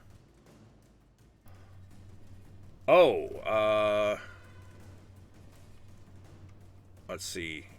Yeah, I guess the D4 wouldn't do you any good there. Braun. So Braun sees all this chaos going on and charges up.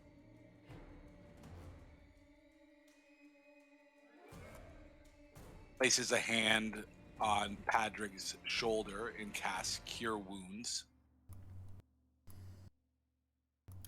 Padraig, you start to feel some of your wounds starting to close up. And how much else you get back, Braun? Hold on here.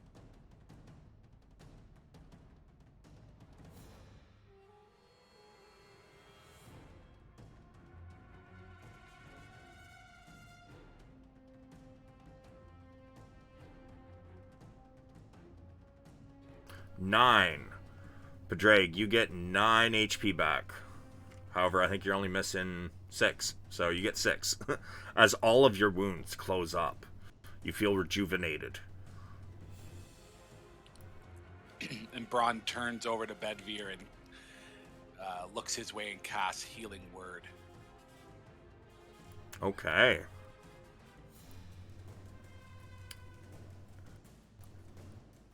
And you get 5 HP back, which will also put you back up to max. All your wounds also begin to heal up.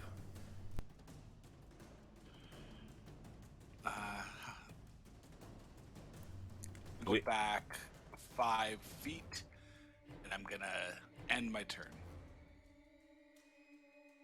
Padraig, having your wounds fully restored and fixed up for you, what would you like to do?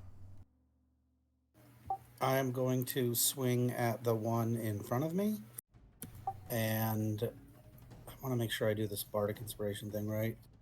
So you can use it after you've rolled, because you only get one use of it, right? But before you tell me if it hits or misses. Yeah, pretty much. Okay, so I'm going to do that, so don't tell me yet. Fair enough.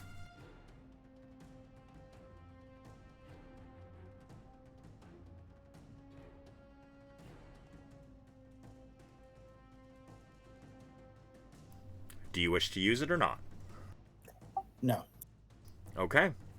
You you bring your longsword across diagonally from left to right in kind of a backhanded swing. Roll your damage for me as you connect. Oh, so close. You do connect, and you draw a massive line across across his chest with your blade.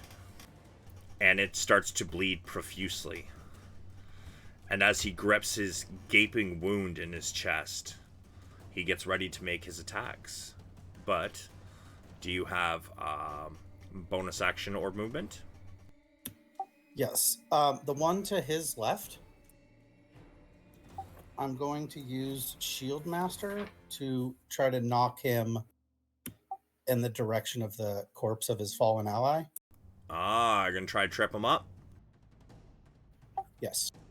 Sure. Can you post it for me real quick? Your Shield Master?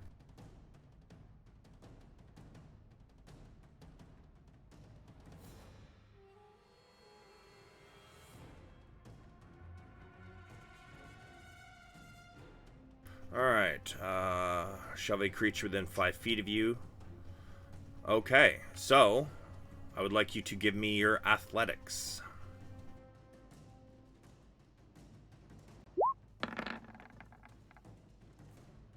You do manage to connect with your shield, and you do send him tripping. However, for the actual see whether he falls or not, I will have to do another one. Let's see if he can keep his footing. I'm gonna say no. He lands prone on top of his ally.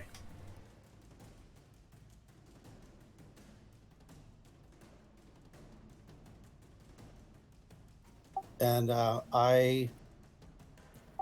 not going to do anything with my movement, so that's my action economy. Okay. Oh, and he's up next. He uses half of his movement to stand back up. And now he's going to move back into position as he swings wildly at Bedvere.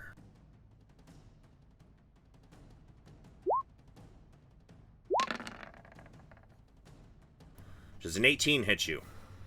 It does. He strikes out and manages to find a space in your armor around your ribs. You take 6 piercing damage as his short sword pierces. Got it. He withdraws and goes to stab again. This time you get your shield up in the way and deflect it.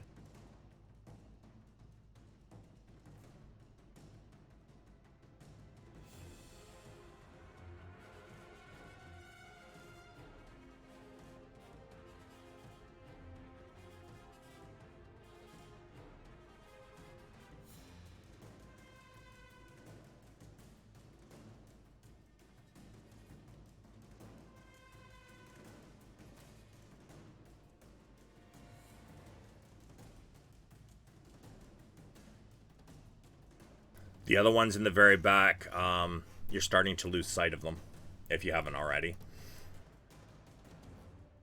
However, Bedvere, it is now your turn. I would like to attack the fellow directly in front of me, please. Sure. Send your attack, sir. You strike out. Go ahead and roll your damage. And if I could, I don't think the system takes into account the dueling fighting style. But I'm not sure that kicks in yet. Let me see your sheet. Sure. So if you're using like fighting styles, if you look on your sheet there, underneath of your attacks, you'll see global damage modifiers. So, you also have precise strike, which, how does that work? Once per turn, when you make a weapon attack roll against a creature, you can cause this attack to have advantage. So that's one thing you want to keep in mind, is also your precise strike. So, when you want to use your things like, dueling fighting style, if you check the box next to it, it will automatically add it in. Okay. Got it. So, yeah. It honestly, with that one, it doesn't really matter, though, so would you like to describe what happens? No, I defer to your superior narrative skills. So, as this one swings at you, and it connects once, and you block the other one, you send it sword wide, and with your other hand, the spear lunges out and pierces it straight in the neck. It gurgles as blood starts to pour from both its mouth and the gaping wound in its throat. It goes down to its knees, and as you withdraw the spear, it falls to its face dead. And with my bonus action, I'd like to attack the one just in front of the dragon, please. Sure. So you also haven't used your oh, yeah, it's... Yeah, it's a negative. Yeah. Even with D4. Yeah, you spin. Actually, roll me your D4. You don't know, you might get lucky. Yeah, unfortunately, it just barely ducks under your the butt end of your weapon as you kind of bring it around in a left to right arc. And that is the end of my turn, sir.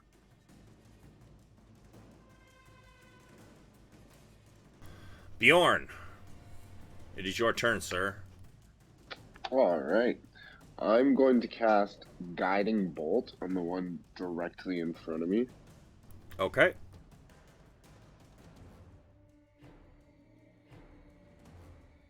God damn. I think you might have cast that at a... Oh, is it 4d6 for a level 1? I don't know. It's Yep, 4d6 for a level 1 spell. Yeah.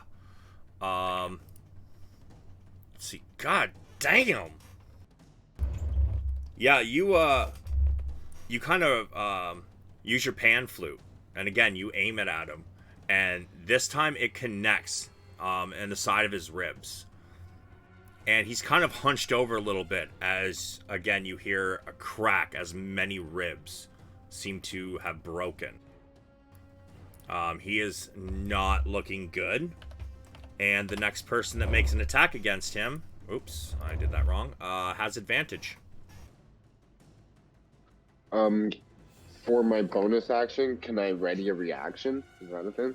No, you can ready a reaction just happens. You don't have to ready it. Oh, cause like, can I ready like my bite in case I get attacked? No, because that would take an action. So, how readying an action works is you would have to hold your action, which means you wouldn't have been able to cast the guiding bolt. So True. Okay. it will use your action and reaction if you're going to hold an action. All right. I'm just going to use my movement. All right. Move back over there and end my turn.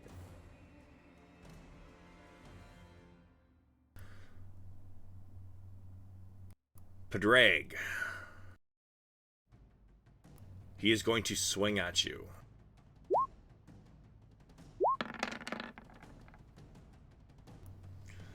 Unfortunately, his first stab misses, but his second one, does an 18 hit you? Yeah, it meets it, beats it. Yep, he stabs. Unfortunately, as you try to deflect his blow, it still catches you in the thigh, just kind of the meat of the leg. So you take 3 piercing.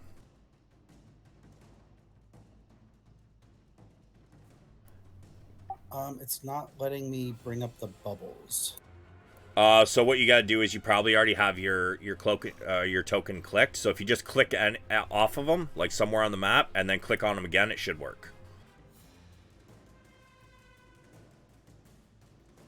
Thank you. Yep, no worries. Gondar. Okay. Well, I aim my spear. I thrust my spear. Okay. Onto my opponent. I do have an advantage because if you're attacking this one. Yeah. Yeah, you have advantage on the attack. Would you like to move your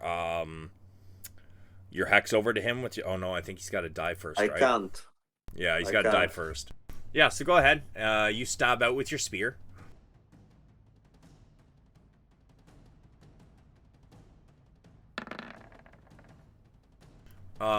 You have bless, but I'm not gonna make you roll for it, cause roll for it. Yeah, yeah. You stab out with your spear. If you want to hit the damage there.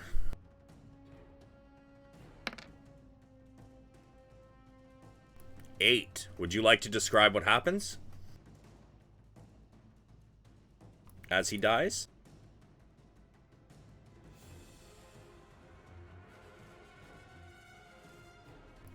Hello? Sorry, I forgot to press the button. It happens more often than you think. Well, I try to run him through. As I start running towards him and pass him and start moving. Sure. So you run him through, and then as you withdraw your spear, you continue moving. Go ahead and move yourself. Okay. And I make my bonus action with the butt end of my spear. Watch this guy. All right, let's see it. Do I get advantage for flanking? No, we don't use flanking rules. Okay.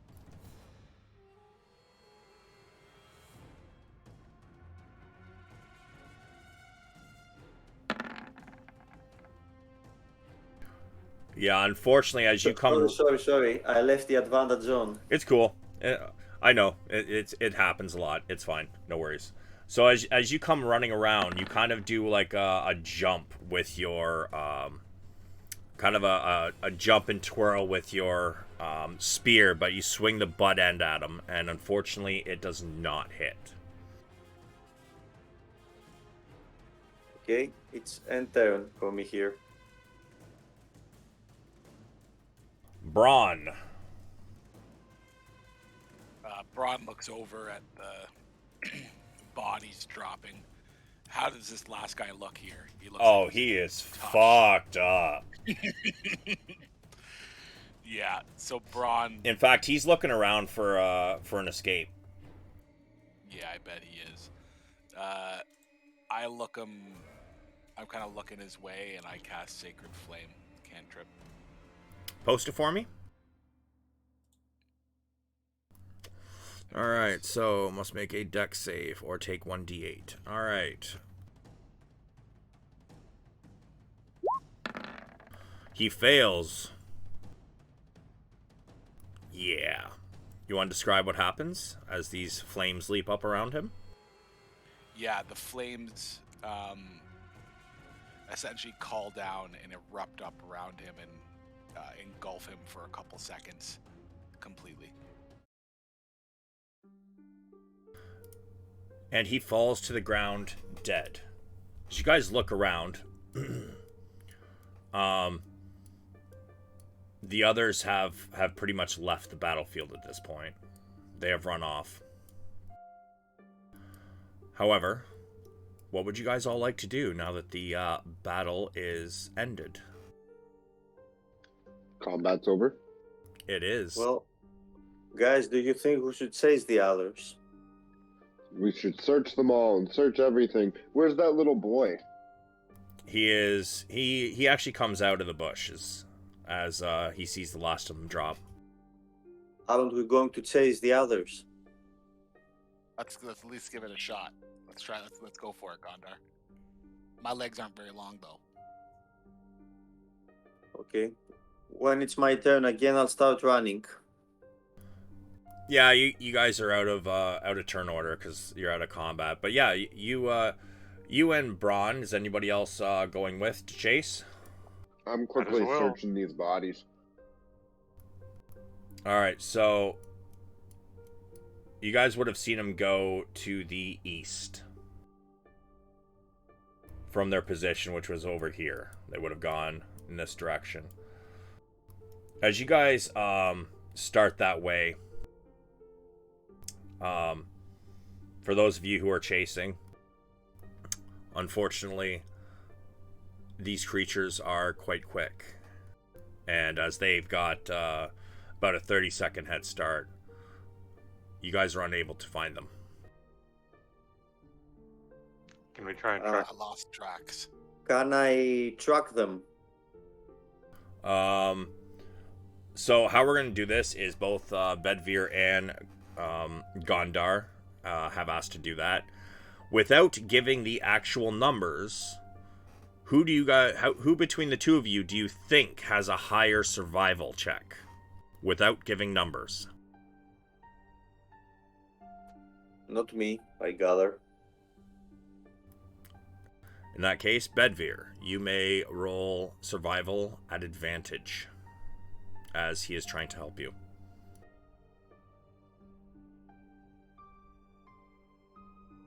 All right, Did the and kids stay with me?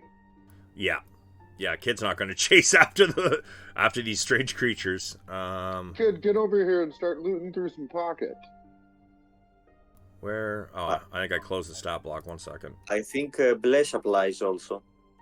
Yes, Yep, it up would. to 1 minute.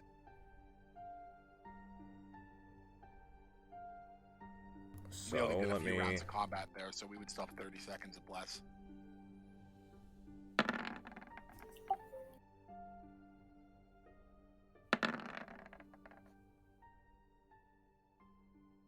And Bedveer, you can add your D4 if you wish.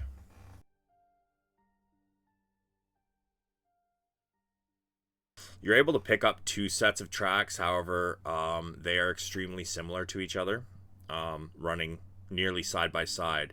However, the other one, you know there was 3 that ran away, but you're unable to find a 3rd set of tracks.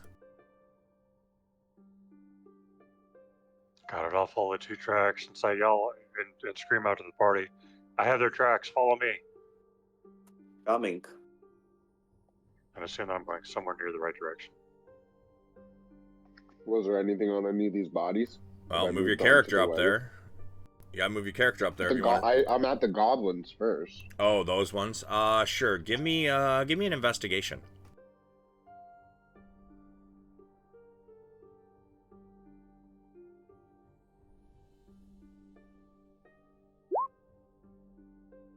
Yeah, you don't find anything on those 4. As for the rest of you, as you continue to head on out, you follow. How long are you guys trying to follow these tracks for? As long as there are tracks to be found. You guys notice that the tracks lead in 2 different directions as they split off from each other. One goes kind of northeast and the other goes southeast. Should we split? 2 go one way, 2 go the other. Yeah. All right, north it is. So who's going with Braun and who's going south? I'm going south. Okay. You guys continue on for a little while longer. Braun and Padraig, whichever one of you is. All right. Actually, let me do it this way. You guys can each do a survival, or one of you at advantage, whoever you think has the better one. Same with the ones going south. How do you guys want to do it? I would love some help. Yeah, as agreed. Okay, So how do I do a roll at advantage? I've never done that. So at the top of your screen, or like the top of your character sheet, you should see advantage. Oh, okay. You click advantage, and then you click your survival skill. Do I find anything in any of these other boxes as they're all running away? You can give me, well, it's going to take you a few minutes to actually get through the bodies, but you can give me another investigation. Well, and like when I get there at the wagon, like, is that a chest there or anything? Like, what's there? Let me deal with this first, and then we'll get to that then. Alright. Yeah, unfortunately, Padraig, you and Braun lose the trail. Those of you in the south. Real quick, how could I roll a 5? I have a +4 and proficiency. I shouldn't be able to roll lower than a 6. So your proficiency is already added into that 4. Oh, okay. My bad. Yeah, so if you mouse over, like, you see how you got the 5 there? If you roll over, or if you mouse over the 5, it'll show you what you rolled, what your proficiency, you know, where your proficiency is, and then your actual wisdom score. So you rolled a 1. So the 4 on my survival is 2 + 2. Yeah, it's you rolled a 1, and then your 2 proficiency and your 2 wisdom. Can I add guidance?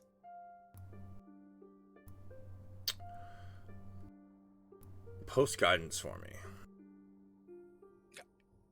I just posted it. Oh, because you didn't mention it until afterwards, I'm gonna have to say no. Yeah, that's fair. As for those in the south, Gondor and Bedveer,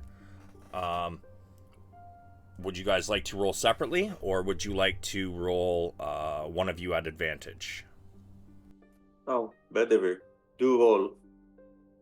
I'm helping you. All right, Bedivere at advantage, survival.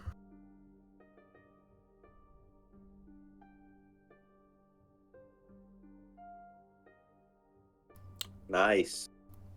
You do continue to follow the trail, and it takes you southeast.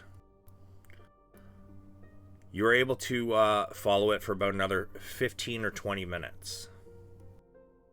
And at this point, we will go back to Bjorn.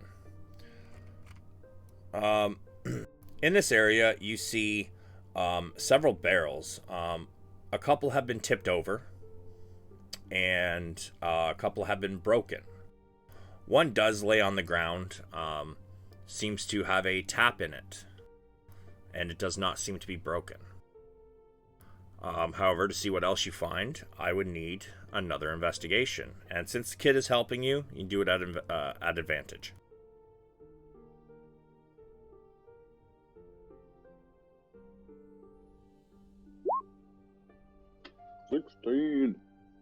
All right, so now the soldiers here, they are wearing plate armor. However, it is so pierced and broken, it is going to be useless. You see, they are wearing horned helms. I would like you to roll me. Where was it?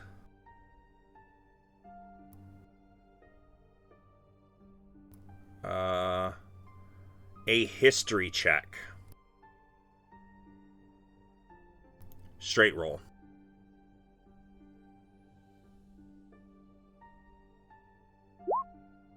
Oof.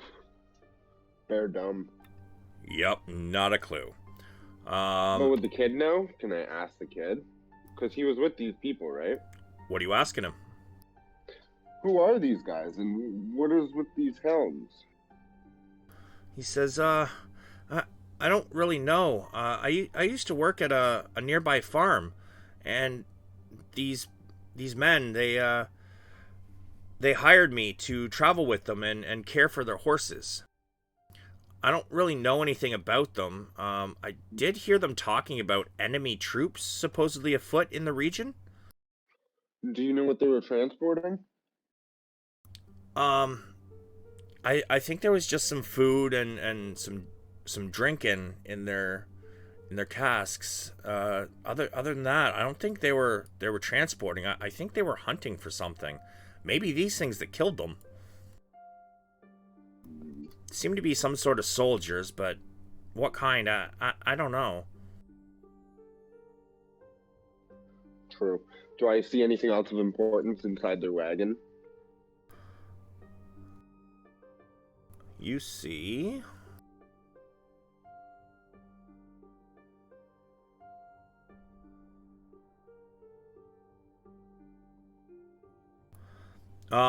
Among the wreckage, you were able to find 3 long swords, 8 days of food and water, so 8 rations, and a total of 40 gold.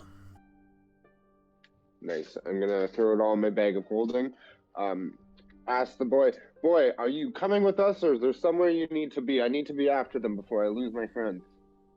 He says, well, I mean, I no longer have any work, so if you can, get me somewhere safe, I'll, polish armor for those that wear it and weapons, and I can earn my keep for you to, get me somewhere safe. Or all right, hop on. And I kind of bend down on all fours and swoop for him to get up on my back so I can run after the others. Okay. Now they've got probably a good 10 minutes or so advantage on you, so I'm going to want a survival to find tracks. So because they're not within 100 feet of me? Yeah, no, they're definitely not. They've been gone for several minutes at this point, like at least 10 to 15, because it takes a while for you to search, all of the 20. Yeah, no, you find tracks and you continue on. However, you notice that now the tracks are separate. Some are going southeast and some are going northeast. However, we're going to pause for a moment and we're going to go back to the others. So, Braun and Pedrag, as you lose the trail, what would you guys like to do? I don't see where they went. Can I try again and use the bardic inspiration before it wears off? I'm pretty sure it only lasts 10 minutes, right? Oh yeah, it was 10 minutes. Yeah. So unfortunately, it is gone. I can give guidance, but that's about it. Because you guys have already lost it, I kind of only allow one roll to try and figure that kind of stuff out. So unfortunately, you guys are not going to be able to find it. The best thing would probably be for us to head south of us and try to catch the other guys. Yeah. Sounds good. Let's get out of here. Because I think the bear can handle a couple corpses. Yeah. All right, yeah. So you guys are going to you guys are kind of going to intercede with Bjorn as you guys head back south. Pretty much where the tracks end. As for Bedvere and Gondar, I believe Bedvere rolled a 24. Yeah, you continue to head south. And it takes you about another 20 minutes or so as you guys head on. We're going to do one more roll, see if you can continue following the tracks.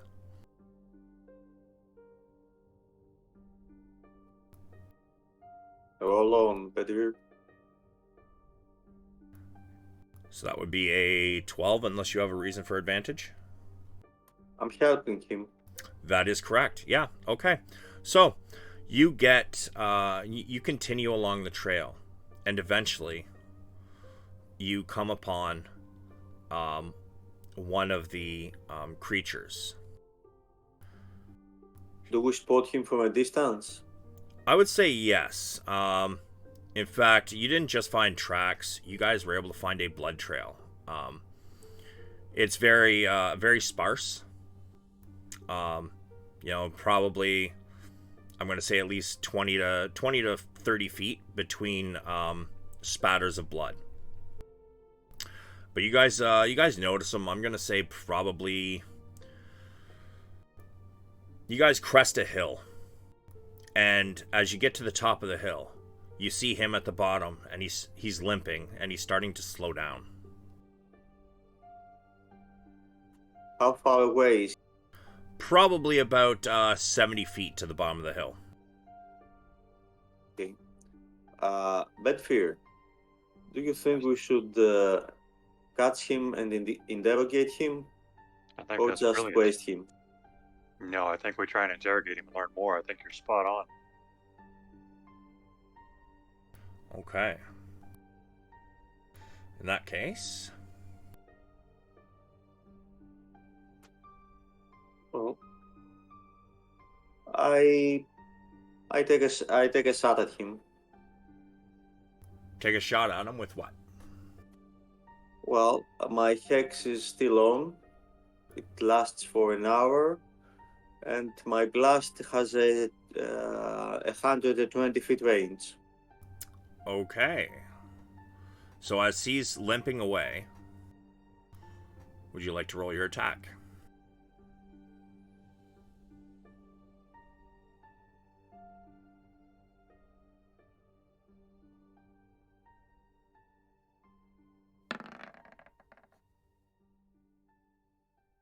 Nope. You miss him, but he notices you. And he starts trying to limp way quicker, but he's bled too much. He's slow at this point. You guys can catch up pretty quickly. Let's run him down. As you guys chase after him, it only takes you about another 30 seconds to actually catch right up to him. And he spins on you, sword drawn. I'll try to take another shot before drawing closer. Okay. He says, "You'll never take me alive," as you raise your hand. That's And for sure. make your attack.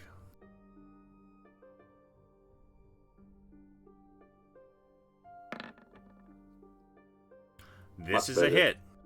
You do slam him in the chest with this Eldritch Blast. Roll your damage.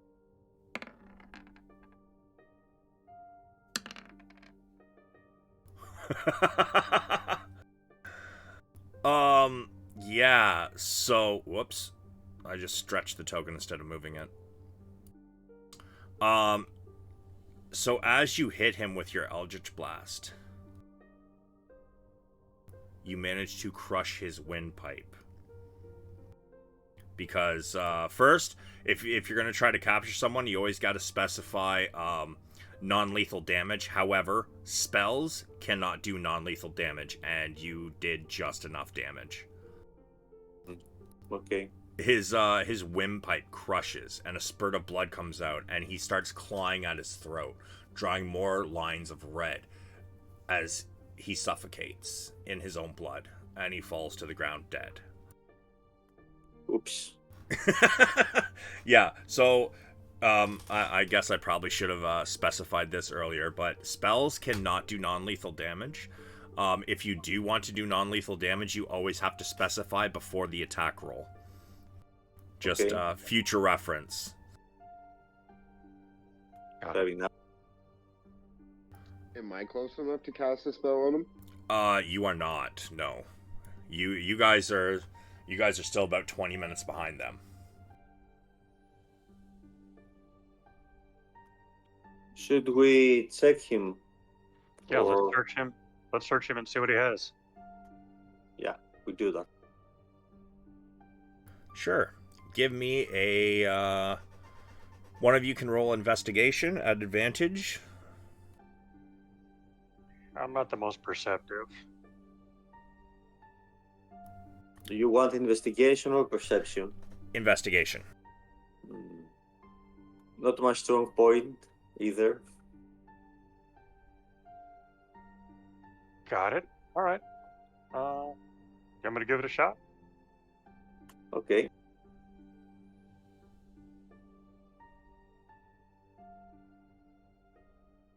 See, it was your strong point. There you go. You as you search him, you don't find much of use. However, you do find 10 gold. Okay. I want to take his short sword and cut his head off. I'm going to take it with me because I'm not quite sure what he is, and I want to talk to others who might know more than me. Sure. As you lop off this scaly creature's head, it seems to have very reptilian features. And I look the other way. I can't stand the sight of this beheading. it has very reptilian features. Kind of slits for pupils. In fact, give me a nature.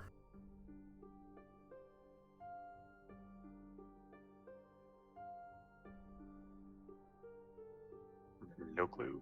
Nope. Not even the slightest inkling. But what are you doing with the head? I'll carry it in my hand. Oh, actually, you're right, I am. Let me stick it in the bag of holding. See Sure. if it'll fit. Yeah, it'll fit. Your bag of holding opens to about 2 feet wide Perfect. in diameter. So, those of you who were not there for the beheading, I would like survival check. One of you can do it at advantage, or 3 of you can do your own separate rolls. It's up to you. After failing the trying to get the trail, I'd like to help Bedveer. Okay, so Bedveer, you can roll at advantage, and Bjorn, you may... Yeah, oh, damn, okay. Oh, wait, Bedveer's the one with Gondar. I think you mean Braun? Braun's the dwarf. Wait. Yeah. Oh, sorry, Braun. Yeah, I mixed up the two. Red. And Braun, you can also do survival at advantage. Yeah, I want to help Braun because I failed at tracking earlier.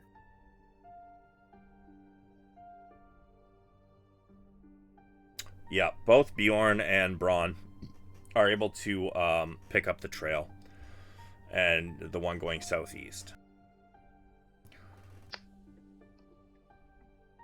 So as the northernmost group heads down south following the tracks, it's about 10 minutes roughly before you both groups notice each other.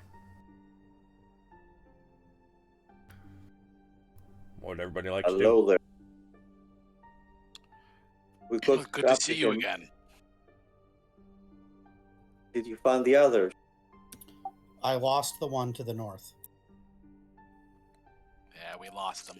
Same. I found some okay. gold and some rations. Oh, and I have 3 swords. I have no use for swords. Do you guys need some swords?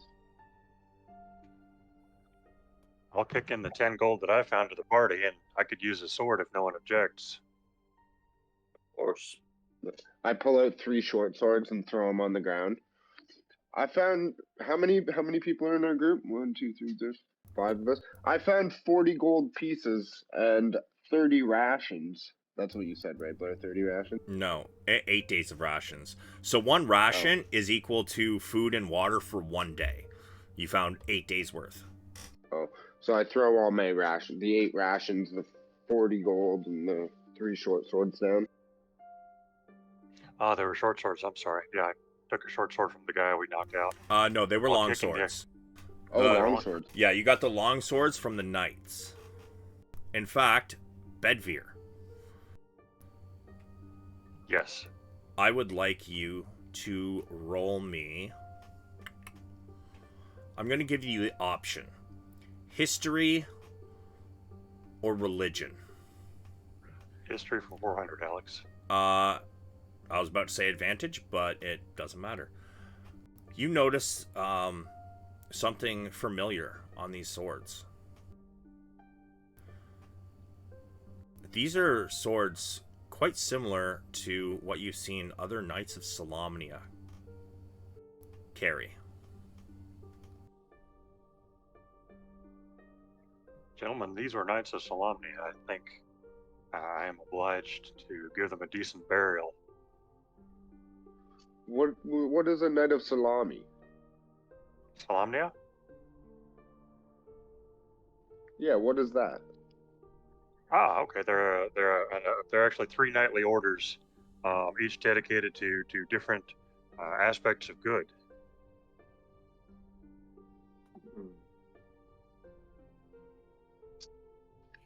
It is unfortunate in their passing, then.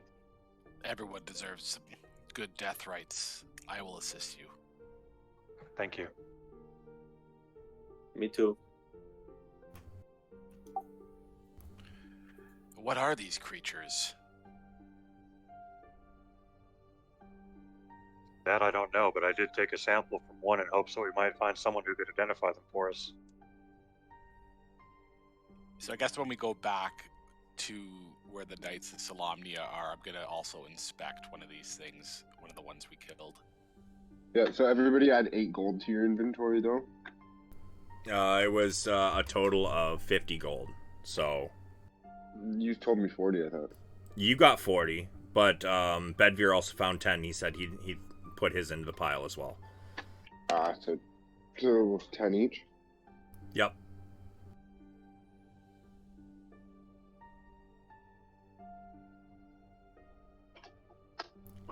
So from here, what do you guys want to do? You want to head back to the bodies, or you want to continue on the road? Oh Did yeah, all I'd three like to head people back to grab? the caravan. you're burying them, right? Okay, yeah. So you guys head back Did all to. 3 people grab swords, though? Or were they left there? We'll make sure they come with us, and I think I tell people I have no need for swords, but maybe we can bury them Sell with... them. Yeah, or bury them with the knights, depending on what the rites are. Wait, so you think the scaly people who attacked the guys that hired the boy are knights? No, the long swords he picked up were from the corpses of the armored. Oh, okay, okay. Yeah.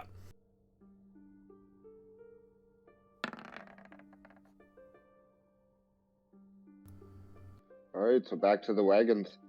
And I know there's some ale there for while we dig these holes. There was no ale. That's where you got You part of your. said there was a cask sealed. I said it was tapped, and that's where the water comes from. As part of your rations. Oh. As you guys head back, though, Bedvere, already knowing from the look of these swords,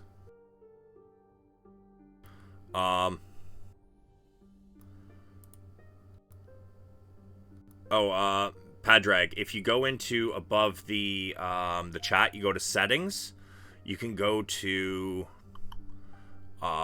there's something called dice options, and if you enable the advanced dice, enable 3D dice, and automatically roll 3D dice, that's where the dice are coming across the screen. Is every time you roll something that takes a dice, it will roll it on the screen.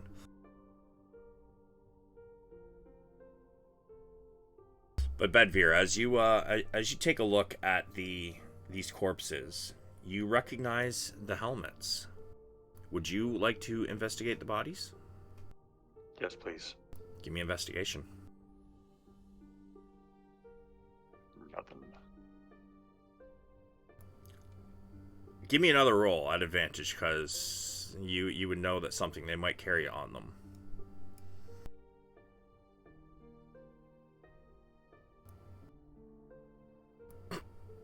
It's a 5.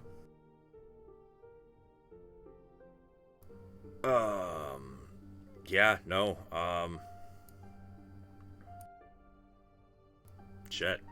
Yeah. Everybody has a day. You start to dig graves for them. I'm Do I gonna start recognize digging with any? my bare paws. Sure. You can also start digging with your bare paws. And Padraig? I was just going to say, before they get buried, since they said they were Knights of Salamnia, and I'm somewhat familiar with that,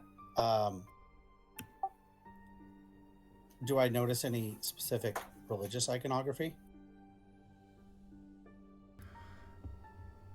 You know what? Yeah. You notice that although you can't see what the small golden chains around the neck lead to, you would know that there might be some identification of sorts. As to which god they were faithful to, or? Quite possibly. I'm torn. I'd like them to be buried with the bodies, but I'd like to make a strong mental note in character of what they look like so that I can describe them later. Okay. Do you want to check out the chains before they're buried, or no? Yeah. I want to try to take a mental picture of it. Sure. So. But if it is religious, I don't want to bury them without the, symbol of their god. Fair enough.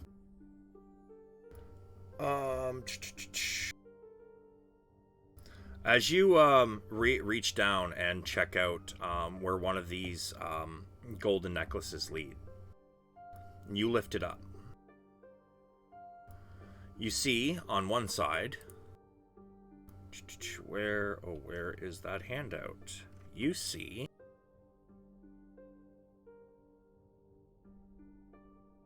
give me a religion check.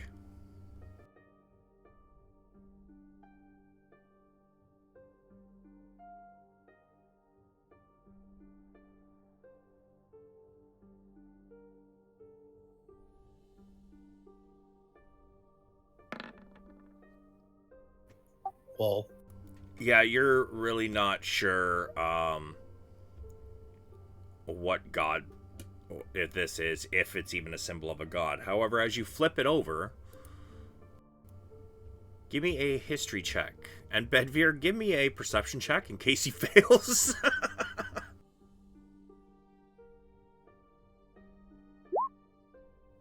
I'm no use. Good fucking lord, boys. Holy shit. I think they all have concussions. Maybe.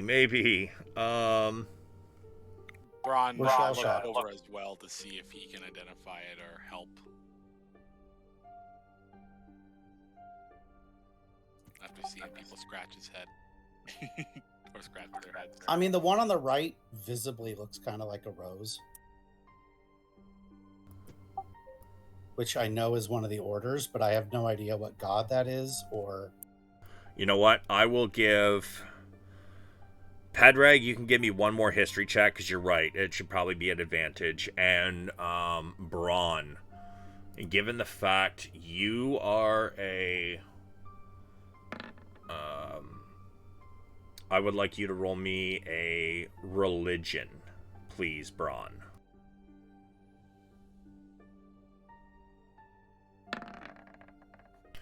There we go. God damn.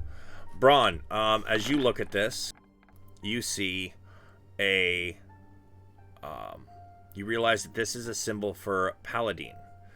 And Padraig, you notice that on the other side, that is a symbol of the Order of the Rose.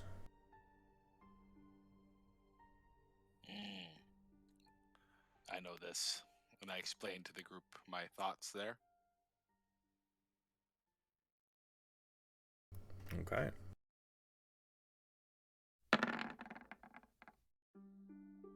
Gondar, are you okay there, buddy? You're having all kinds of rolls over here. Yeah, I'm trying to fix my shortcuts. Gotcha, okay. Sorry. No worries, man. So... Well, are you having an issue with your shortcuts? No. Oh, okay. Yeah, so as you guys bury them, are you guys burying everything they have? Are you burying their swords with them? Like, what are you guys doing? Yeah, I'm putting the sword back. Okay. Yep. On the back of these pendants, I forgot to mention this part. Over top of the Order of the Rose symbol, you also see names etched in.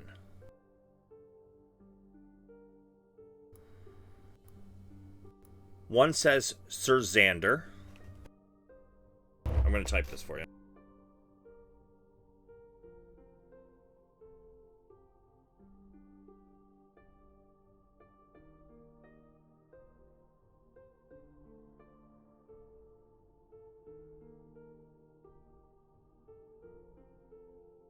Sir Xander, Sir Bartholomew, and Sir Centalio.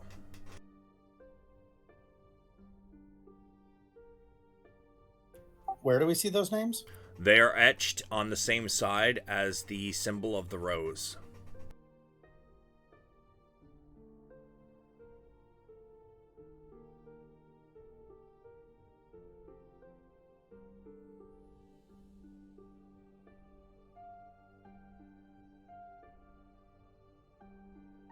So it takes you guys probably, are 3 people digging graves, or is it just 2 of you?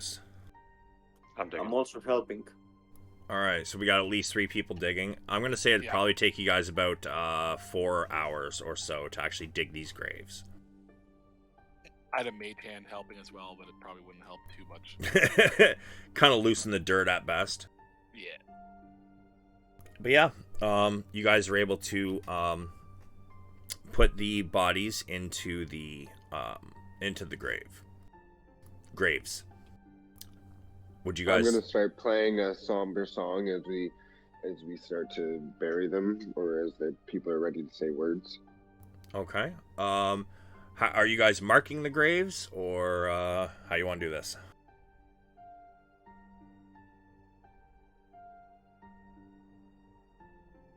Before we put the dirt back on, maybe we could put the symbols on top of the graves in case the families want to recover the remains or something. We can tell which was which later. But if we did that, someone would likely steal the symbols. Yeah, I don't know. Maybe we could use boards from the wagon. Yeah, if there's like some broken wood, we could like etch in the wood the names. Yeah, sure.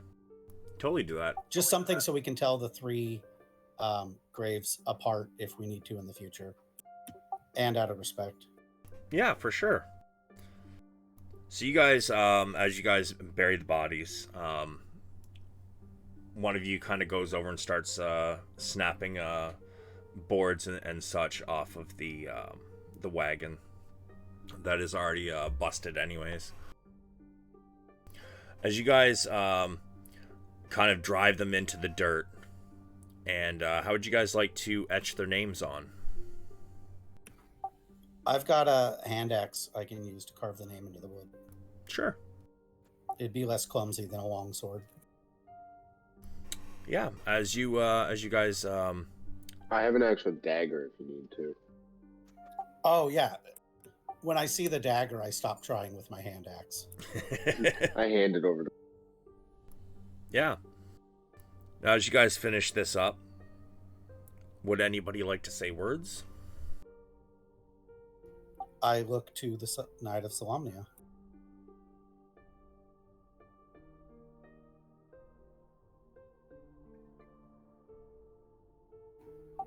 I know of them, but not their rights.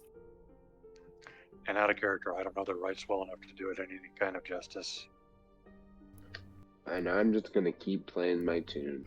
All right, give me a performance, Bjorn. I'm also assisting him on his play. Well, good thing he's assisting you, because now you have advantage. So roll one more time, Bjorn. There you go. Yeah, you guys play a rather somber tune as Bedvere stands by the head of these graves. And he gives thoughtful words on the knights and how they gave their life doing their duty. Sorry, God bless them. Just to bless them. I just had a 12-year-old moment there. Excuse me. But yeah, he gives a somber speech on how they gave their lives in line of duty. And he only goes on for about a minute or so before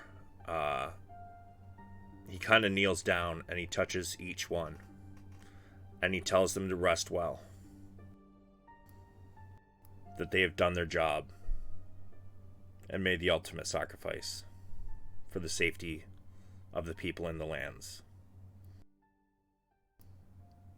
And then I'm going to say you wouldn't actually need to expend your spell slot for that.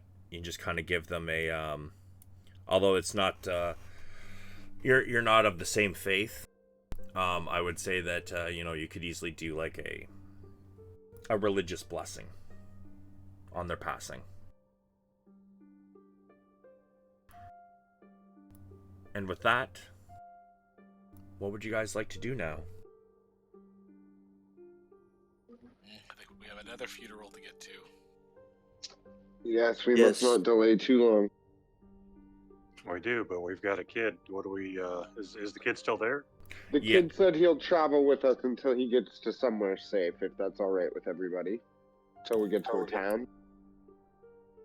Yeah, Vogler, When we Vogler, do safe get enough. him to a town, I'd suggest we each give him 1 gold from what we took each, Agreed, at least. just to make sure Yeah. he's not gonna starve before he finds either family or another job that'll pay his way. You're very right. Mhm. Okay, damn, y'all Y'all gonna make this child rich, huh? 5 gold is being rich? I mean, since most people make like a couple copper in a day. Yeah. Yeah. He was basically working for food and board. Pretty much.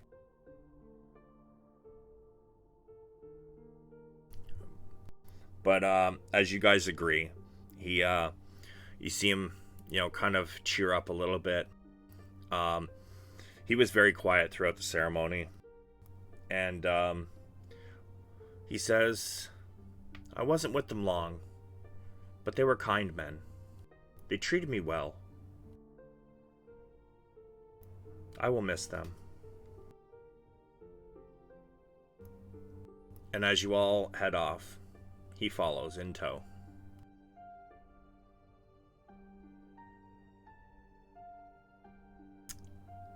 Now it takes you guys, let's see, where are you on the map here?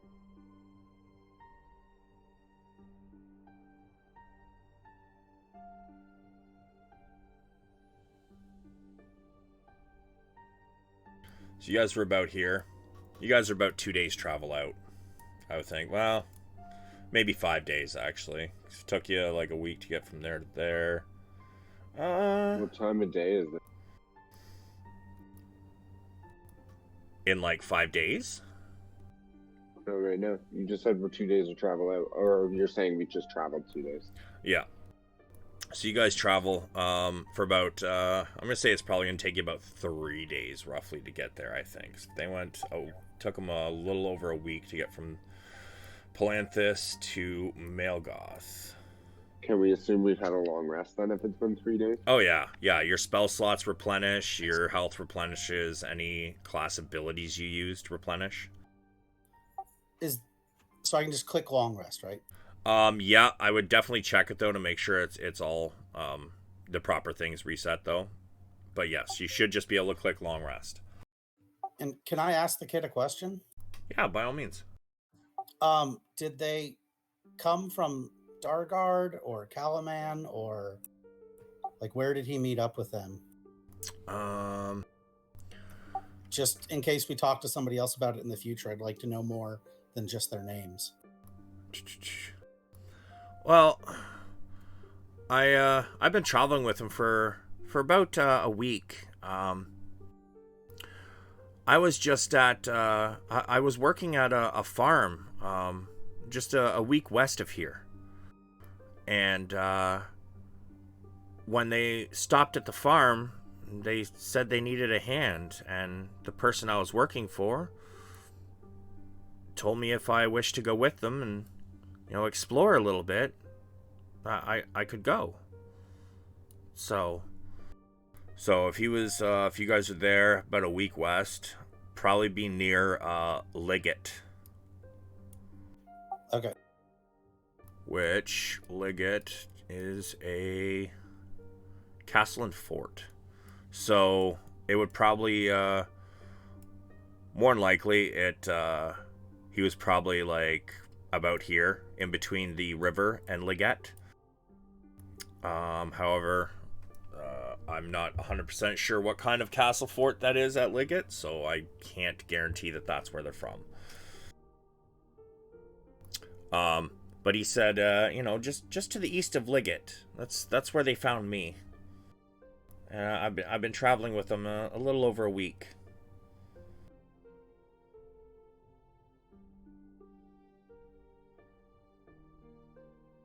When we're traveling, do we spot any other issues, signs of raiding or anything, or any clues for why these draconians were here? Well, you don't know the draconians. However, yes, these scaly people. I'm gonna say no. You don't really notice anything else. However, if you wish, you do all have heard a wartime rumor in your travels. So if you wish, you may share it with the group. But don't feel obligated to do so if you don't wish to.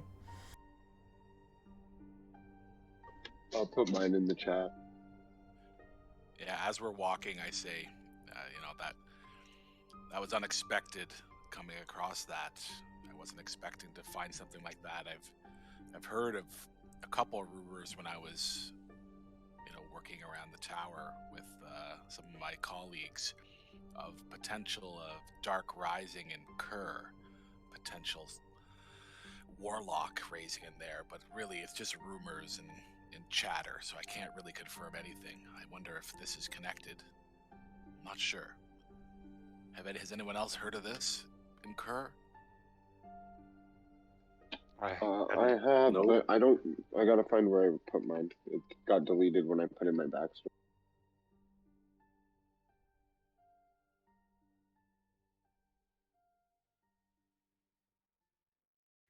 I hadn't heard of Kerr, but the inclusion or the intrusion of these incursion, excuse me, if I could find the right word, the incursion of these scaly things might explain the rumor that I'd heard about a large fleet of elven vessels sailing west, potentially going back to their homeland.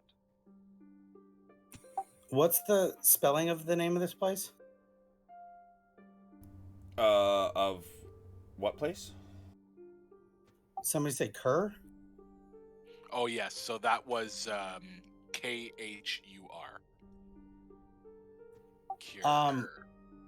I don't know how to do like my character knowing more than I do.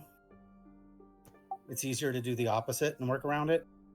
Is that a place name that I would have heard of because of my dad doing the map stuff? Let me see. Kerr seems to be one of the more larger names of like a geographic region, by the looks of it. Do you see it on the map? I'm looking for it. Mm-hmm. It's to the southwest of the Blood Sea symbol. Oh, okay. I found it on the map, but I don't remember it from the novels IRL, or I don't think my character would have known that either. I don't think. Sorry, you said southeast? Southeast of us, southwest of the Blood Sea of Istar. Ah, I see it. There you go. I put my wartime rumor in. As for whether you know of this place or not, Padraig, I would like a, let's say, history at advantage.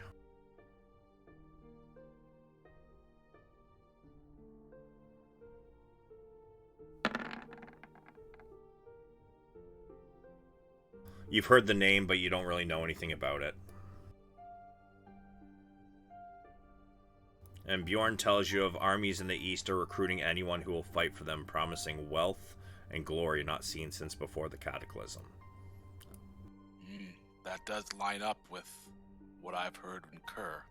That is to the east. I wonder if that's far enough east.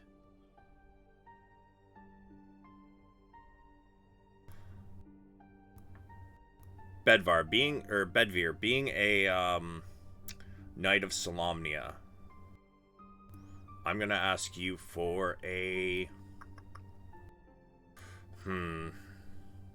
I feel like it would be a flat wisdom check. Actually, an advantage. No, that's a save, just a check. But you can roll me one more.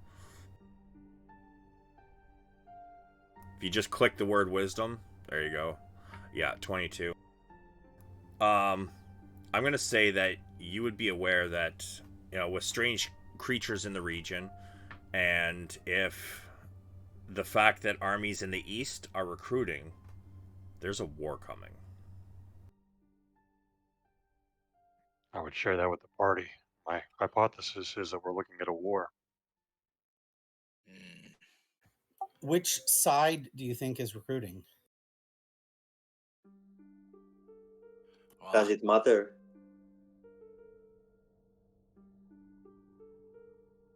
from what I've heard, it could be that warlock.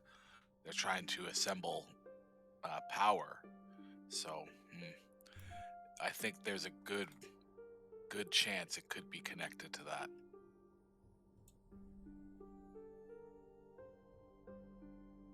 I heard, I didn't bring this up before because I felt it was irrelevant, but part of it was that this warlock wanted to conquer the world, one of those guys.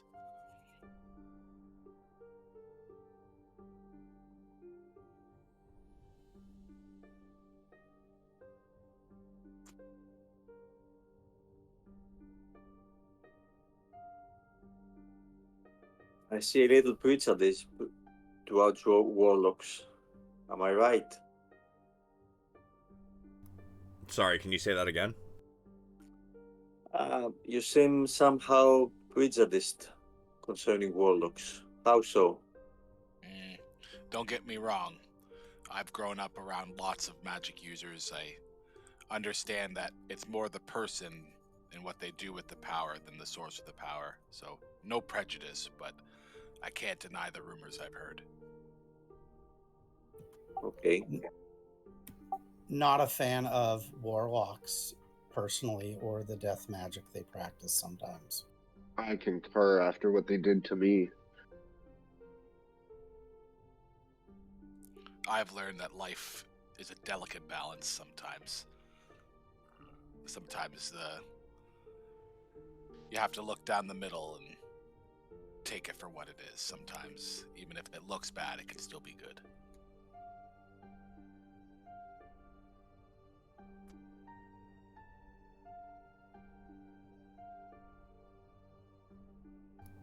Actually, Bjorn, you might not know the difference. Give me an Arcana, Bjorn. See if you know the difference between a wizard and a warlock. Yeah, you know what? You don't. Never mind. Forget All what I I know said. is magic. I'm just bear. They're all the Sorry, what was that, Gondar? they're all the same. Oh.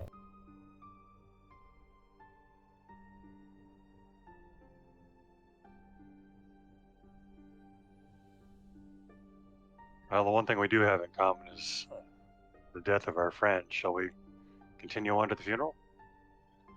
We should. Let's keep thinking about what we've talked about today in case something comes up, but I would not want to be late for this. Let's keep a move on. Yeah, the boy didn't come from the Knights. He joined them later. So I think we should just take him to Vogler, as it doesn't seem like there's a closer, more qualified city to try to rehome him at. Yeah, I don't really want to take him along forever. Yeah, let's drop him off at Vogler.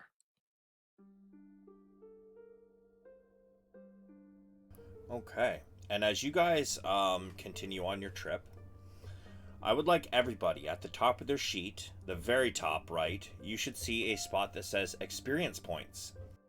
I would like you guys to click right above experience points. You're going to type in 300 and hit enter.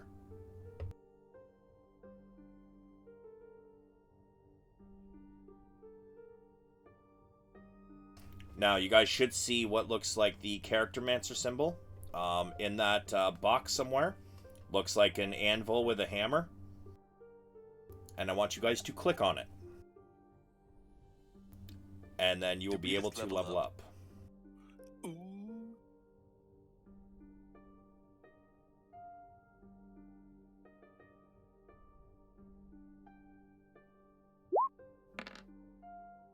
So you may roll for your HP, or you can take the average. God damn, look at them rolls! Yes. Very nice.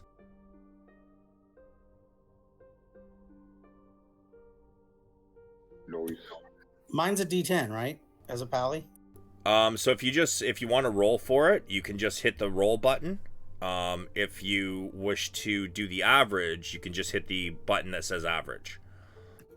It gave me 8, and I'm pretty sure it's a D10, so I doubt I'm going to roll higher than that after tonight. It gave you an 8? Yeah, it's probably the average plus my con modifier. Oh, okay. Well, I mean, if you roll for your HP, then you have a chance to get up to 12, right? Because if your con is 2, then you roll the D10, it'll still add the con to it as well. I haven't been rolling well. I'm going to take the 8. Fair enough. And then you guys can just hit the next button to see what you gain from, I believe your class is up next in the order. Some of you might have choices to make, so take a look before you just hit next automatically. Where it says multi-class 1 out of 4 at the bottom, do I have to click anything there? Unless you're multi-classing, do not hit multi-class. Let me actually take a look at your sheet before you go any further. Nope. Just hit next.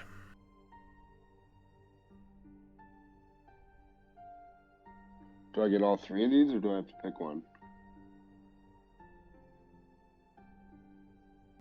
Those ones are, you get all of those.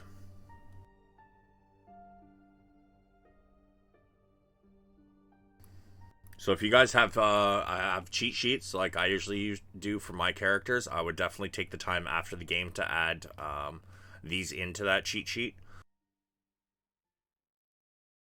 Help you keep track of what your class and racial abilities and whatnot can do.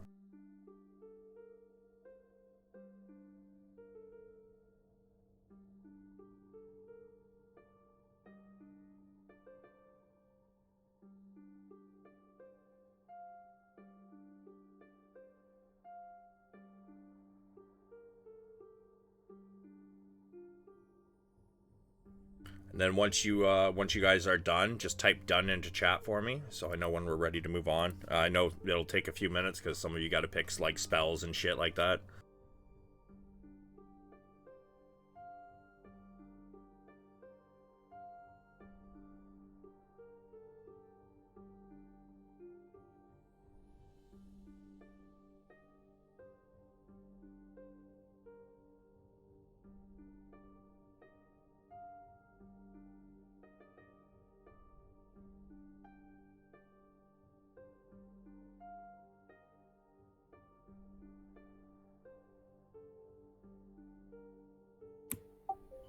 Are we doing any kind of meta conversation about this, or are we all doing this on our own? What do you mean? Like, are we trying for party synergy, or are we all just doing our own thing solo and then seeing how it meshes later? That is completely up to you guys, honestly.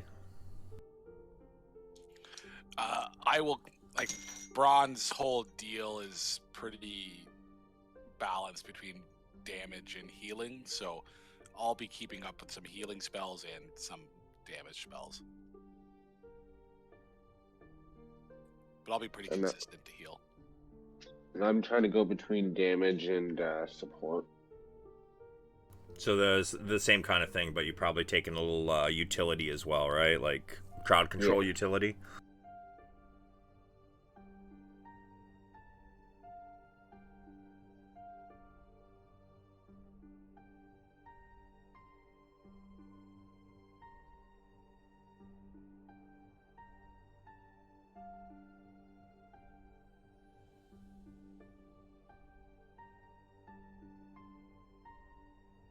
So for outmaneuver, Blair, do I have, like, in combat, do I have to ready that? Or can I just add it whenever one of my teammates is attacked by an opportunity attack? Let me see. Outmaneuver, it's called?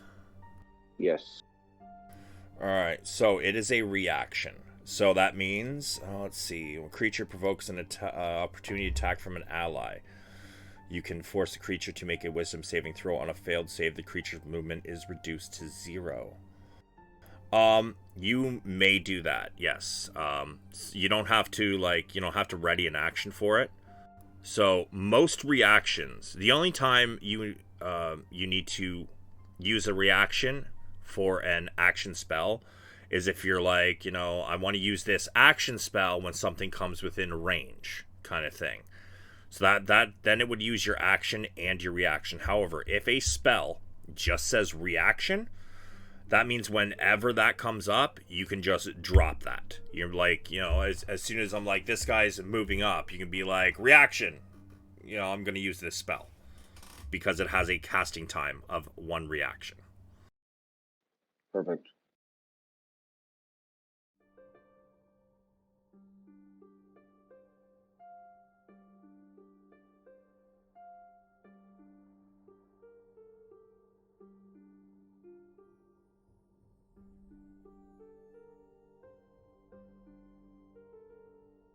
Actually, I will warn you though that as of right now, I believe that most people are using 5-foot weapons.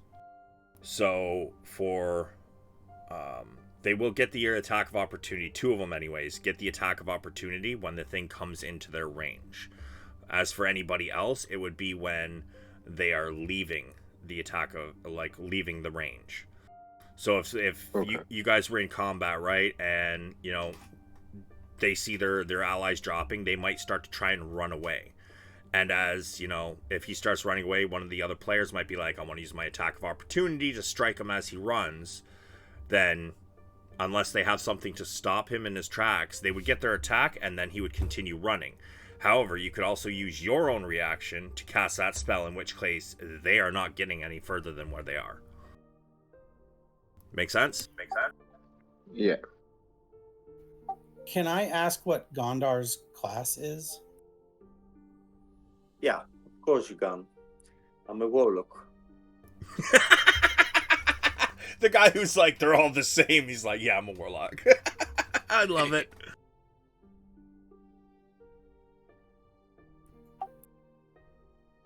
And then, so we've got a warlock, a bard, I'm assuming mage. No, cleric?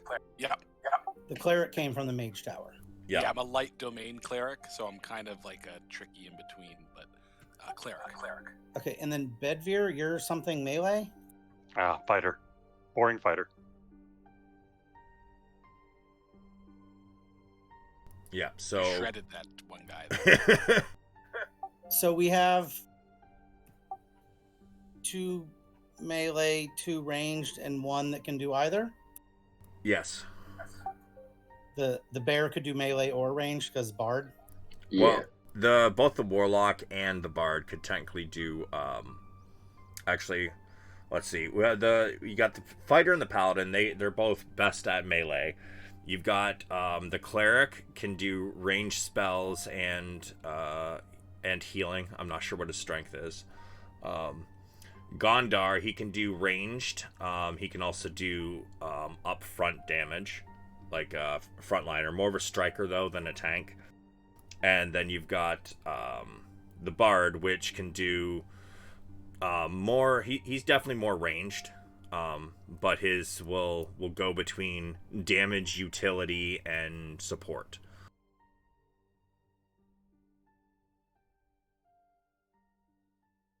So this is probably one of the better balanced groups I've DM'd for in terms of party synergy, to be honest. I'm trying to decide between 3 different fighting styles. The list is much bigger. I've narrowed it down to 3. Fair enough. What are you looking at? One would give me one is Blessed Warrior. It would give me cantrips, which would give me a weak AoE and it looks like a weak ranged attack, which I don't really have a ranged attack right now. And it doesn't look like they scale with level. So that might be nice now, but in 5 levels, it might not shine as much. The other 2 are kind of, I think, melee centric. Interception allows me to interpose on an attack on somebody in an adjacent square to me. So I believe with Tasha's, I know certain classes can. It might be all classes, but you might actually be able to change your fighting style every time you get an ASI. Okay, yeah, because it says every time I think it's level, not long rest, you can change the cantrips, but not all of them have that text in the spell description where it says, like, at this level, it does an extra 1d8 or whatever. So some of them look like, a 1d6 at level 2 is okay, but at level 6, a 1d6 is kind of not doing much. Let me just do a check real quick to be sure. I think it was the warlock is able to change, or no, it was the fighter, I think it was able to change their fighting style. Every ASI. Let me just check paladins. Yeah, I've always taken defense for the AC bonus, and I'd like to do something different on this paladin. Yeah, let me take a look. Yeah, and for you guys that can hear me, the protection fighting style lets me impose disadvantage on an attack roll if something within 5 feet of me tries to attack somebody else besides me. I think that would apply to like ranged attacks too. Yeah. So that could be handy. I have Warding Flare, which is a similar ability. I'll be able to impose disadvantage on attacks. It's mainly for myself, but at higher levels. Let me see what level it is. I can cast it on other people.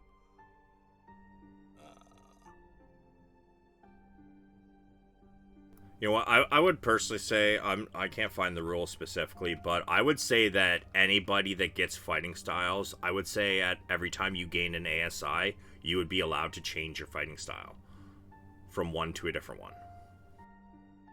So if you want the Blessed Warrior, but it looks like it's going to be shit later on, I mean, you're a paladin, so you're going to get the ASI at 4 like everybody else. So, I mean, if you want to take the Blessed Warrior for now, and then at level 4, you can change out your fighting style. I'm fine with that. Yeah, that's what I'm thinking of doing. And then if I don't find a cantrip that scales better, then I might, or I find that we're taking a lot of damage that I'd like to help mitigate, I could take either interception or protection later. They basically do the same thing, but with a different mechanic. One of them's a D10 plus my proficiency bonus, and the other one is just giving them disadvantage. So either way, I'd help mitigate damage. But yeah, I think I'm going to do Blessed Warrior to start. For sure. Because Toll of the Dead is a ranged attack, and it does double damage on things that are already damaged. So like somebody trying to run away. Not double. It's 2d6 instead of 1d6. Toll the Dead? Yeah, it's 1d6. No, Toll the Dead is 1d8 on an undamaged creature and 1d12 on a damaged creature. Oh, okay. So 50% more on average. Yeah. And that one scales. Yep. Word of Radiance is it's an AoE attack. And it doesn't have a somatic component. So I don't have to like put my sword away or whatever. That is fair. It has a short range, but it is great. Right. Well, it's anything within 5 feet of me. So like if I'm surrounded, like earlier, there were 2 dudes near me that had probably less than 10 hit points. I could do 1d6 to anything within 5 feet of me. Yeah. Now the only thing is that can also hit friendlies as well, as a heads up. That's creatures you choose. Oh, it does say creatures you choose? Okay. Yeah. Yeah, that one that is a cantrip I have, but honestly, it's something that's super handy for frontliners, right? Those are the 2 I'm thinking of taking. Just because right now I don't have my second attack yet. That would be the only way I could hit more than one thing in a round. And I have a hand axe I could throw, but I'm not by any means skilled with it. So I think I'm going to take those 2. I don't want to make this take all night for you guys. I know we're all leveling up at the same time. So Bjorn and Braun, you guys are a couple of casters. Did you guys want to go over what you took? So I took Bane. I'll post it. Mine were Bane is amazing. I didn't have a chance to swap anything out. Yeah, I figured that'd be good. Start of a battle, cast it on 3 targets, and then they have to make charisma saving throws, and especially if you're fighting goblins and stuff, I doubt they have much charisma. And then they lose 1d4 from their roll on an attack or saving. And it scales with level because you can pick more. Yeah. And Bane is baseline for Oath of Vengeance paladins. I've never not had it. Yeah, it's super handy. Braun, did you say you didn't get to choose a new one? No, it was full. Okay, so that is because you have domain spells. So, Roll 20 for some reason. When it comes to clerics and druids, they have access to their entire spell list, and that every day when they wake up, they get to prep whichever spells they want. However, Roll 20 does not recognize that, so it's like, oh, you only know this many spells. That's not correct. What I have done on my druids and my clerics I've played is I've gone through the list as I'm leveling up. I write down whatever fucking spells I want from the level I can do. And then once I finish the level up, I add them all in, and then after every long rest, I prep what spells I want. So just remember, you know your entire spell list. If you want to have every single spell in your spell book or whatever, you are allowed to do that as a cleric and a druid. You can only prep so many though. So I believe your prepping spells is your spellcasting modifier plus your class level. And since yours is cleric, you've got 2 for cleric and your wisdom mod, so 2 plus whatever that is. However, as a cleric, you also have your domain spells. So anything you get from your domain spells, you automatically have prepped, and it does not go against your amount you are allowed to prep. So your domain spells basically give you extra spell preps that are always fucking ready. Yep, I got a few channel divinity spells, and then I have a 4 wisdom modifier, so that'd be 6 spells that I can prep, which tracks because I think I only have 6. So let me see. No. You are doing the somatic components require you to disarm yourself thing? Yes. You only have to have one hand free though. But like the hand where the shield is on my arm doesn't count? Yeah, so like if you're holding a shield, then you can't have a weapon in your other hand if you want to cast a somatic spell. Unless you have Warcaster feat. Note to self, get Warcaster. If you are using actually let me see. I'm gonna make some modifications to your sheet after the game, Braun. I'm just going to, the ones you get from your class, I'm gonna put in brackets domain spells, so you know that they're always prepped and they don't go against your thing. And Featherfall, Disguise Self, and Fairy Fire, I think, are from my background. Mage of High Sorcery. Yeah, they definitely would be, since they are technically not normal cleric spells. Yeah, they're Initiate of High Sorcery spells, so those ones are added on in that I can cast without spell slots or with spell slots, depending. Yeah, so I would definitely at some point before the next game kind of go through all of your list of options and then write them all down and then just type them into the compendium and drag over any spell from your spell list that you think will ever be useful for you. Yep, and then just make sure I'm prepping my spells to the limit. Yes. Okay, yep. And then I'll flag the spells which I don't need to be part of that with Channel Divinity or my background. 100%, yes. Gotcha.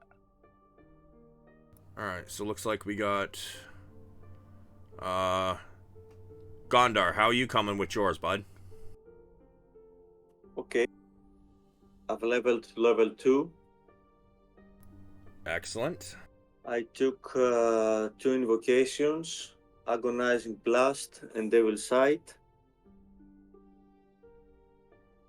And 2 more known spells. And that's Protection from Evil and Armor of Agathis. Excellent, excellent. And I actually missed something in my notes. So as you guys are heading to Vogler, the young boy, his name is Reese. I can't remember if I actually mentioned that, by the way. RHYS. He does say, I did find these, by the way. I don't know if anybody can use them. And he pulls out 3 goggles of night. I'm okay. Padraig raises his hand as a human who can't see in the dark. Yeah, he will hand you one. I raise my hand as well. What would you take for a pair? I mean, you're kind of saving my life right now. Fair play. You said goggles of night? Yes. So if you type them into the compendium with your character sheet open, you can just drag them over. What do they do? Just let you see in the dark? Yeah, it gives you 60-foot dark vision. Splinter Already cell. got that.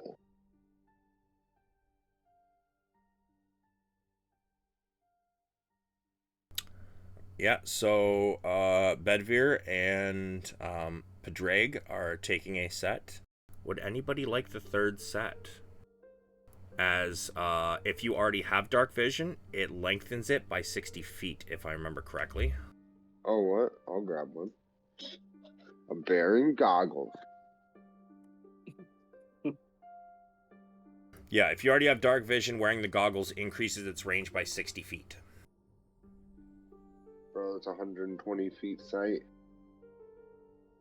So, of the people who already have dark vision, if you guys would, if everybody wants them, I am going to have you guys do a roll for them.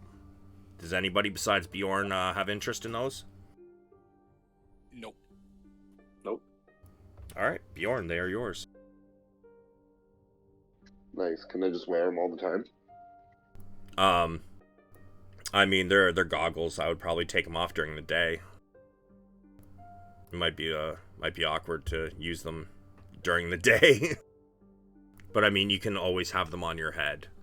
And I mean, whenever it's nighttime, just toss them on. Nice. I put them all up on, setting up on my forehead. So now I'm a bear wearing like aviator goggles. Okay, so, ladies and gentlemen, or I guess gentlemen, with that,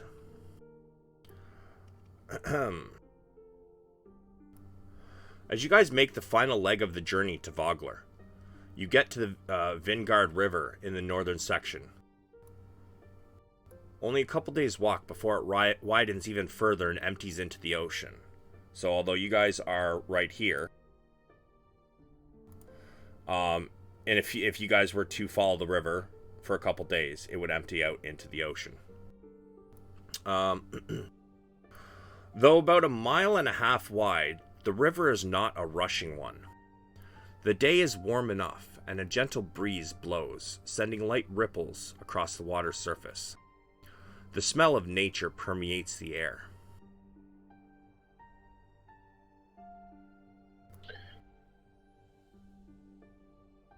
Can I sense anyone nearby? Or animals? Or living creatures? Give me a perception at advantage, At I guess. advantage.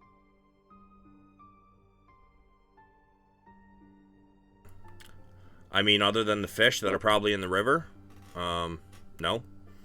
I'm gonna jump in the river and try and catch a fish. Sure. As you jump into the river, you're gonna jump into the river and try and catch fish, huh? Sure. As you jump into the river, I'm gonna ask for a survival at disadvantage. But I'm a bear. Yeah, you're also a 500-pound bear that jumped into a river. Do you think any fucking fish are staying around, bro? Yeah, no. As you jump into the river, and you try and grab some fish, unfortunately, they have all bailed. And as you jump in, you realize that this is not a very shallow river. Alright, well, I'm paddling back over to the side while looking for more fish, diving under. Sure. Yeah, no, you're not gonna find any. They fucked off the second you jumped in the river full force. However, how would you guys like to try and get across to Vogler? You guys can see it across the water. You see the wharf and a few ships in the water. Can I swim them across? Would I be able to? Am I big enough? one at a time. What's your strength score? Horrible. What is your Is strength the funeral tomorrow? 11.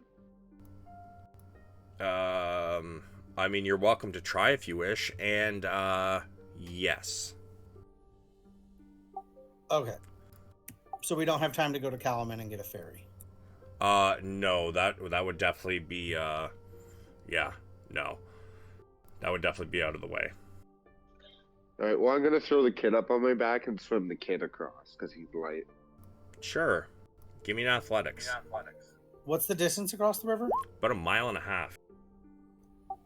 I actually did disadvantage. 22, yeah, you can start paddling him across. As for the rest of you, how would you guys like to cross?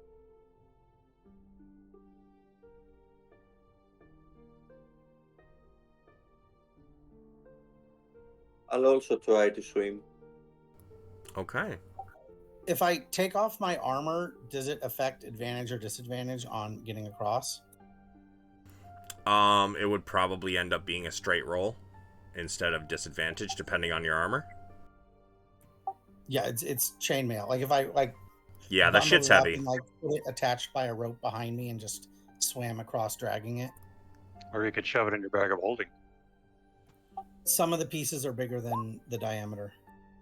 Ah, On chainmail? The chest piece isn't 2 feet. Well, it's chainmail. I mean, it's literally just basically very small like chain links, collapses right? into a puddle? Yeah. Okay. Yeah, and I mean, you can just, bundle that up, and I mean, it's definitely going to be wider than a shirt, but it's once you kind of wrap it up, it's definitely not going to be more than 2 feet. Okay. I would try to swim across then, but I'm gonna take my rope out and have it in my teeth, so it's not buried in my bag of holding in case I need to throw the rope to someone or to the shore. Sure. You can also give me an athletics. And how's everybody else getting across? Well, looks like we're swimming. Yeah. Braun's gonna cast guidance on himself to give himself some guidance. Smart. God damn! Can I cast Bardic Inspiration on him? As you begin to see him go under the waves, you can hear him kind of kicking and splashing, and it's not going his way. So, for a bard to use Bardic Inspiration, how are you doing that in the water? Because you would have to use, either some words or an instrument. I'm singing a song. Am I allowed to sing a song? Yeah, sure. Roll me a performance, though.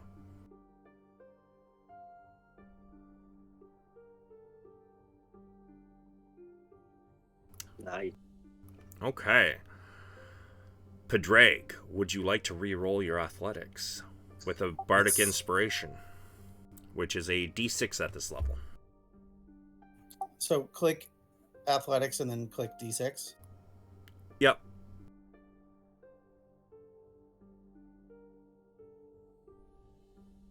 Yeah, this time I'm using it before it expires.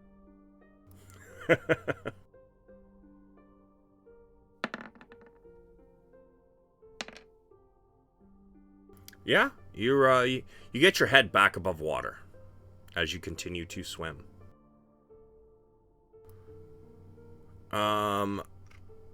Braun, you cast guidance on yourself and begin swimming. Are you stowing your gear first? Yes, I stripped right down except for my bag of holding. Tied Okay, that to me. I'm sure. like full on naked. Cool.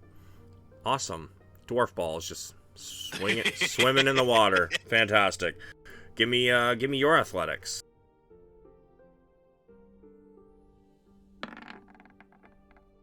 Yeah, no, you it's like you were born in the water, bro. It's like so smooth across my skin. Bjorn thinks you're a fish.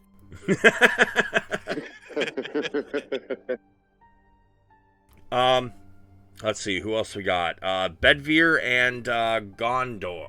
Oh, Jesus Christ. Gondar. How are you guys getting across? Skinny dipping with a Trying bag of holding. to swim.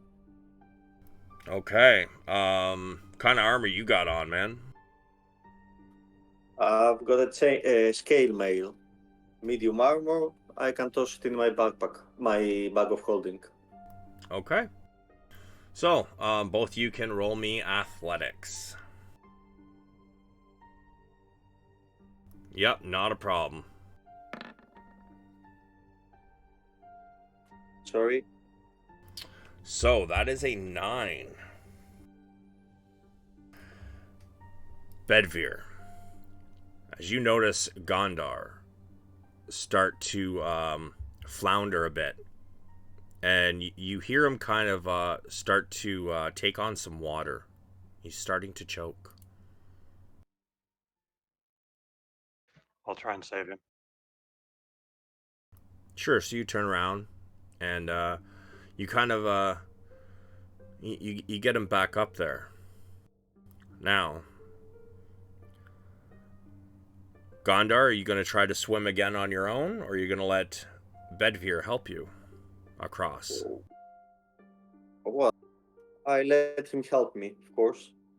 Okay, cool.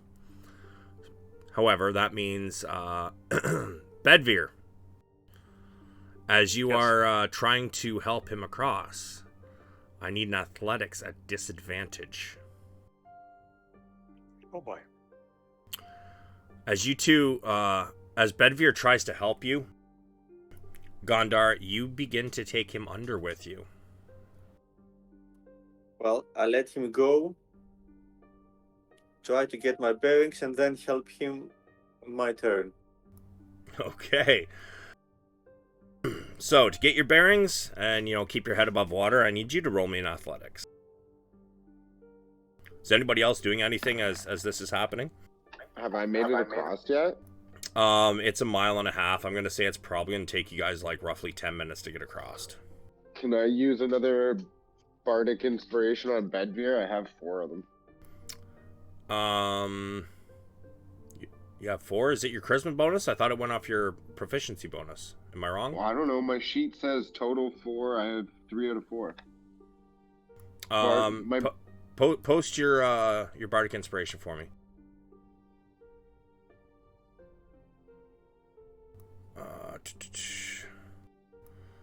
Charisma modifier. Okay, yeah. Within 60 feet. They were the last 2 to get in. I'm going to say you're probably out of range. However, if you'd like, you can try turning around and swimming back and trying to help them. Who's up with me right now? The one after you was Padraig.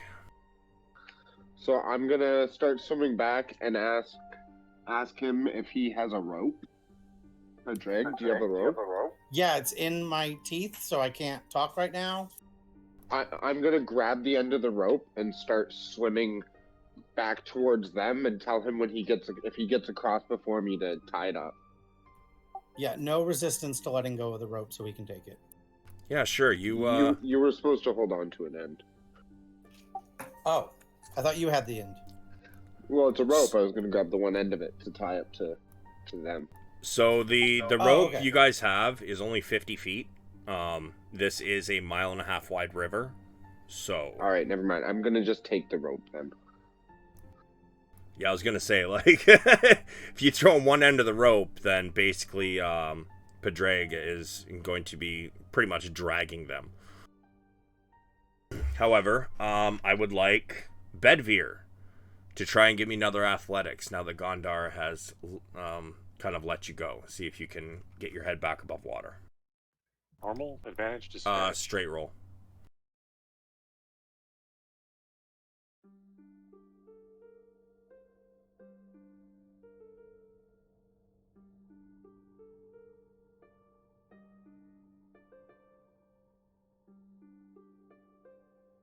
Yeah, you get your head back above water. And what are you doing with the rope, Bjorn? I'm gonna tie it around him and drag it. Okay. Who are you tying it around? And are they gonna let you tie it around them? Bedger is the one that was drowning, right? Both Vedvir and Gondor had been drowning, but their heads are back above water now. But Bedvir was the original one that started bringing everyone down, right? No, that was Gondar. No, that was All right, me. I'm gonna tie it around Gondar then. Be like, Gondar, grab the rope. I will drag you across. Thank you. Is there a heavy current or is it just a long distance across? It's a long distance across, and there's, to your guys' knowledge, you haven't really seen any current movement on the top of the water. But give me a nature or a survival, either one, actually.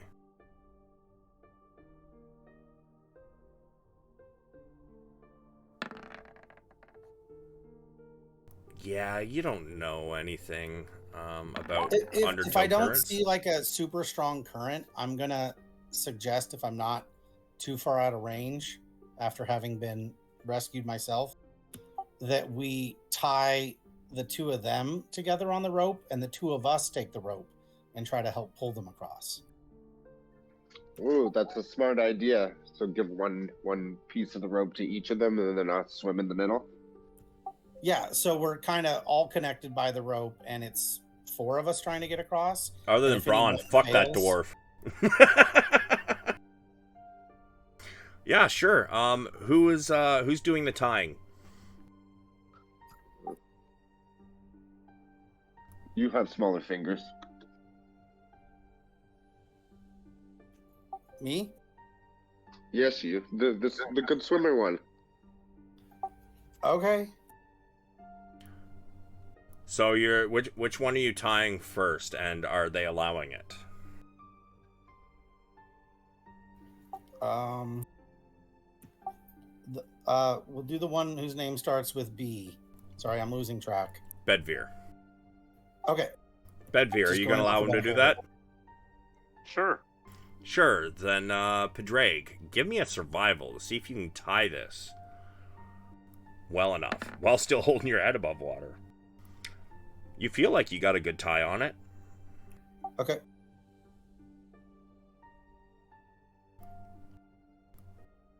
And Bedvir, give me an athletics as he's tying this to you to see if you can stay above water.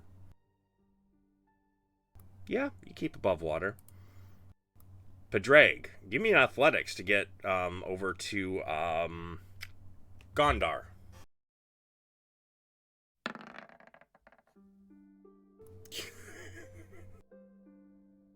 Bruh. As you're swimming over, you're starting to get a little tired.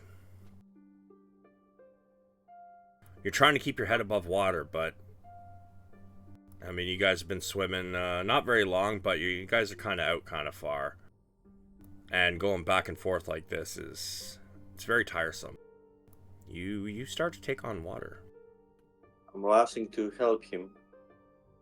Sure. Gondar, give me an athletics. Braun, you also give me an athletics. See if you're still keeping your head above water.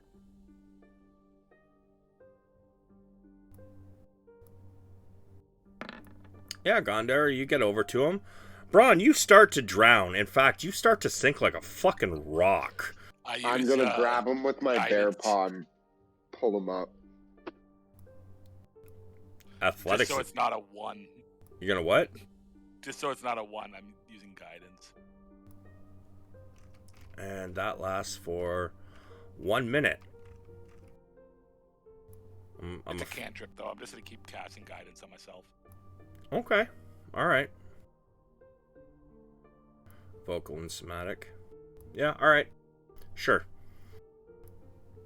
You're still sinking, though. Pretty quickly. Maybe not like a rock, but, like a weighted feather. I grab him and pull him up to the surface with one arm. Sure, athletics, disadvantage.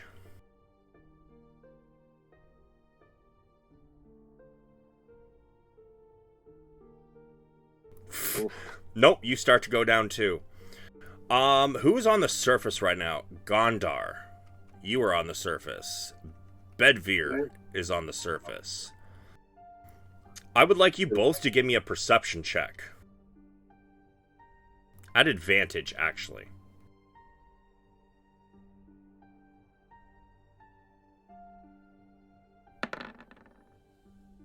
Yeah, you both notice a boat approaching. And as your friend... I start shouting, "Hey! Over here, help us!" Yeah, it looks like he's already on the way over. And as he rows out, you see him start tossing out... what are those things called? Buoys? Buoys. Yeah. The ring ones. I like Life preserver. Yeah. You see him throw one of those out, and he's like, it's a older dwarf. What are you doing, you daft bastards? What the hell are you swimming for? There's ferries, for Christ's sake! And he starts hauling you guys in, one at a time. I would like, let's see. I'm gonna say, we've got Padraig. He's gonna throw you one first. I won't even fit in the boat, will I? How big is this boat? It's probably like a good 20-footer. However, being able to, for somebody to be able to haul you up off this, out of the water is going to be a little difficult. They can just drag me. So, the first person, he throws it at Padraig first. Padraig, let's see if you can get your head back above water to grab it.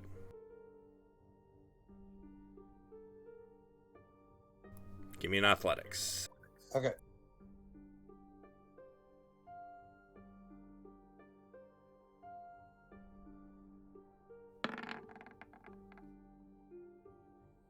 Yep, you grab it, and he drags you in. He tells you just to hang on. I will help him with whoever he tries to pull in next. Yeah, he as you begin to climb up the side, he throws the next one. And let's see. I would like everybody who was starting to drown, give me an athletics to see if you can get your head back above water. Should be Braun, Bjorn. Yeah. Bjorn, you're getting close to the surface. You're like inches from breaking the surface. Braun, you get back up. And he throws one to you. What about the kid on my back? Oh shit. Can I like propel him up out of the water? Yeah, sure. I mean, it's gonna keep you down a little bit longer, but yeah, man, I'm a bear. I can hold my breath. Yeah, he comes back out of the water and is kind of sputtering and like coughing. But Braun, you are the next one. He begins to haul you in. As you get to the boat, you see Padraig and this dwarf hauling you guys in. He takes the buoy and throws it again. Thanks for the assistance. Fucking daft, are ya? Fucking daft. And he throws it to, well, next would probably be Reese. Just because he's a child. As for the other two that were above water, let's see if you can keep your heads above water. Gondar and Bedveer. Athletics. Yep. Nope and yep. Bedveer, you begin sinking slowly again. You're not far below the surface, but, you know, you're starting to take on water again. He hauls the child in, takes a buoy and throws it to the next one, which he is going to send it to Bedveer, as he seems to be drowning worse than the others, and, Bjorn, you're a fucking bear. So he throws it to, Bedveer, and Bedveer, let's do one more athletics, see if you can grab it. Yep, you get it. You know, the child is off to the side, but the other three in the boat haul you in. Gondar, let's see if you can keep your head above water, and same with you, Bjorn. Another athletics as he throws it towards Gondar. Yeah, you get it, and he drags you in. He's like, good, everybody's safe. Is that bear chasing you? As he goes to sit down at the the oars. He's our comrade. So am I still drowning? Can I use an inspiration point on myself? Yes, you may. You break the surface just in time to hear him talking about, asking if the bear was chasing you all, and Gondar says, no, it's our companion. We need him. What? What you mean he's your companion? Does he mean? What? He cut out. Quickly, man. He's like, okay, and he throws it to He's the rich one. He has all the money. he throws it to Bjorn. I especially want to help with this since he's bigger. Well, I used an inspiration point, so like. That was now to I keep do your head above athletics. water. Oh, but I didn't roll anything with the inspiration point. I Do I mean, not have to roll? no. How an inspiration point in my games work is it is a nat 20. So you save it for some time that you need to pass when you fail. So if you're like, I failed, I have an inspiration point, I want to use Oh, it. I thought it worked the same as bardic inspiration. No. Regular inspiration points is a natural 20. So, he throws you the thing, and I'm going to say with his weight, probably most of you are going to have to help pull him in. Yeah, definitely. Badly. Yeah. Yeah, so you guys all pull Bjorn to the side of the boat. And as Bjorn kind of goes to reach up to the side, as soon as he puts his weight on it, it starts to tip to the side. He's like, whoa, no, hold on. And he starts thinking for a You minute. can just drag me. Just go. He says, all right. And he leaves you the buoy, and, with your extra weight on the back, he asks for some help rowing. I'll help row. I'm gonna swim beside it too, like not just like let it drag me, but kind of, paddle. Yeah. So you guys all work together to get to the Vogler wharf. And boom. So as you get to the wharf, the dwarf kind of ties up the boat, and he's like, "Why didn't y'all wait for a bloody ferry? They go right across the river, eh?" I shake myself off, water going everywhere as I say, "We're late for a funeral." Oh, Yeah, it seemed like a good idea at the time as I put my clothes back on. Not our own funeral. well, there almost was a bunch more funerals. But I take it you're here for Ispin's funeral, eh? Sorry, my accent is fucking horrible. Yes. You're right. Aye. Yes. Oh, well, that'll be happening tonight. He's like, you, looking at, Bjorn, you're a strange one though, eh? I get that a lot. I'm not a scary beast. I'm actually a kind soul. I'm a musician after all. Aye. You should hear him play the lute. I'm gonna pull out my lute and begin tuning it, and then start playing a little tune. Some jaunting music. Sure, give me a You have performance. to dry it first. Pardon? Performance. You have to dry it first. Oof. Yeah, no, that's about right. So as you start to strum, it doesn't seem to be playing well. It seems it's very, very dampened your sound, and Yeah, it's not going well. And he's like, ah, yeah, I can see. Great musician. But as you guys look around, you notice that being mid morning, or maybe around noon, the wharf doesn't seem to be very busy. It is pretty much empty at the moment. Simply, you're aware that this is quite obviously a fishing town, so most of the boats are out. The long dock in the center has two L-shaped docks to the north and south of it, with plenty of room for docking of medium and small ships and boats. While out in the harbor, there is plenty of room for large vessels to drop anchor. You feel like during the evening, the wharf is full of small vessels, both for fishing and shipping cargo. At the south end of the pier, you can see two smaller docks floating upon the water, and the most southern one has a strange post at the base of it, right about here. It's hard to see, but there's a post there. Like with a poster on it, or just a stick out of the ground? Like it's probably about a foot in diameter.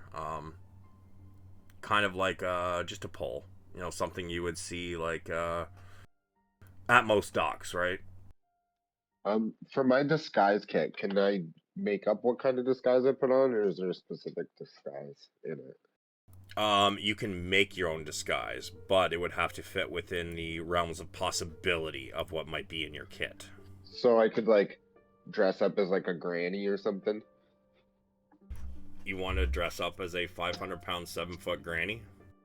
Oh, I gotta be inconspicuous. Or I could put on overalls and put on a straw hat.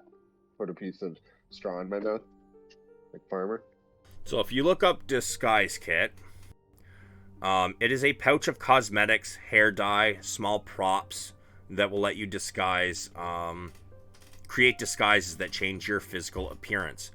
Proficiency in this with this kit lets you add your proficiency bonus to any ability checks to make a visual disguise. I'm gonna say you probably don't have overalls and a straw hat in this small pouch. It's more cosmetic kind of stuff. Alright, fair.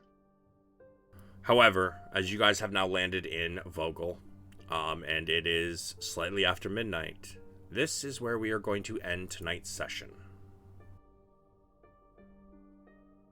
All right. Good game, guys. That was awesome. Yeah. I Good game. I thoroughly enjoyed this group's RP and shit. You guys did really well as a team, both in combat and RP. I am thoroughly impressed. Yeah, that was awesome. Feels good.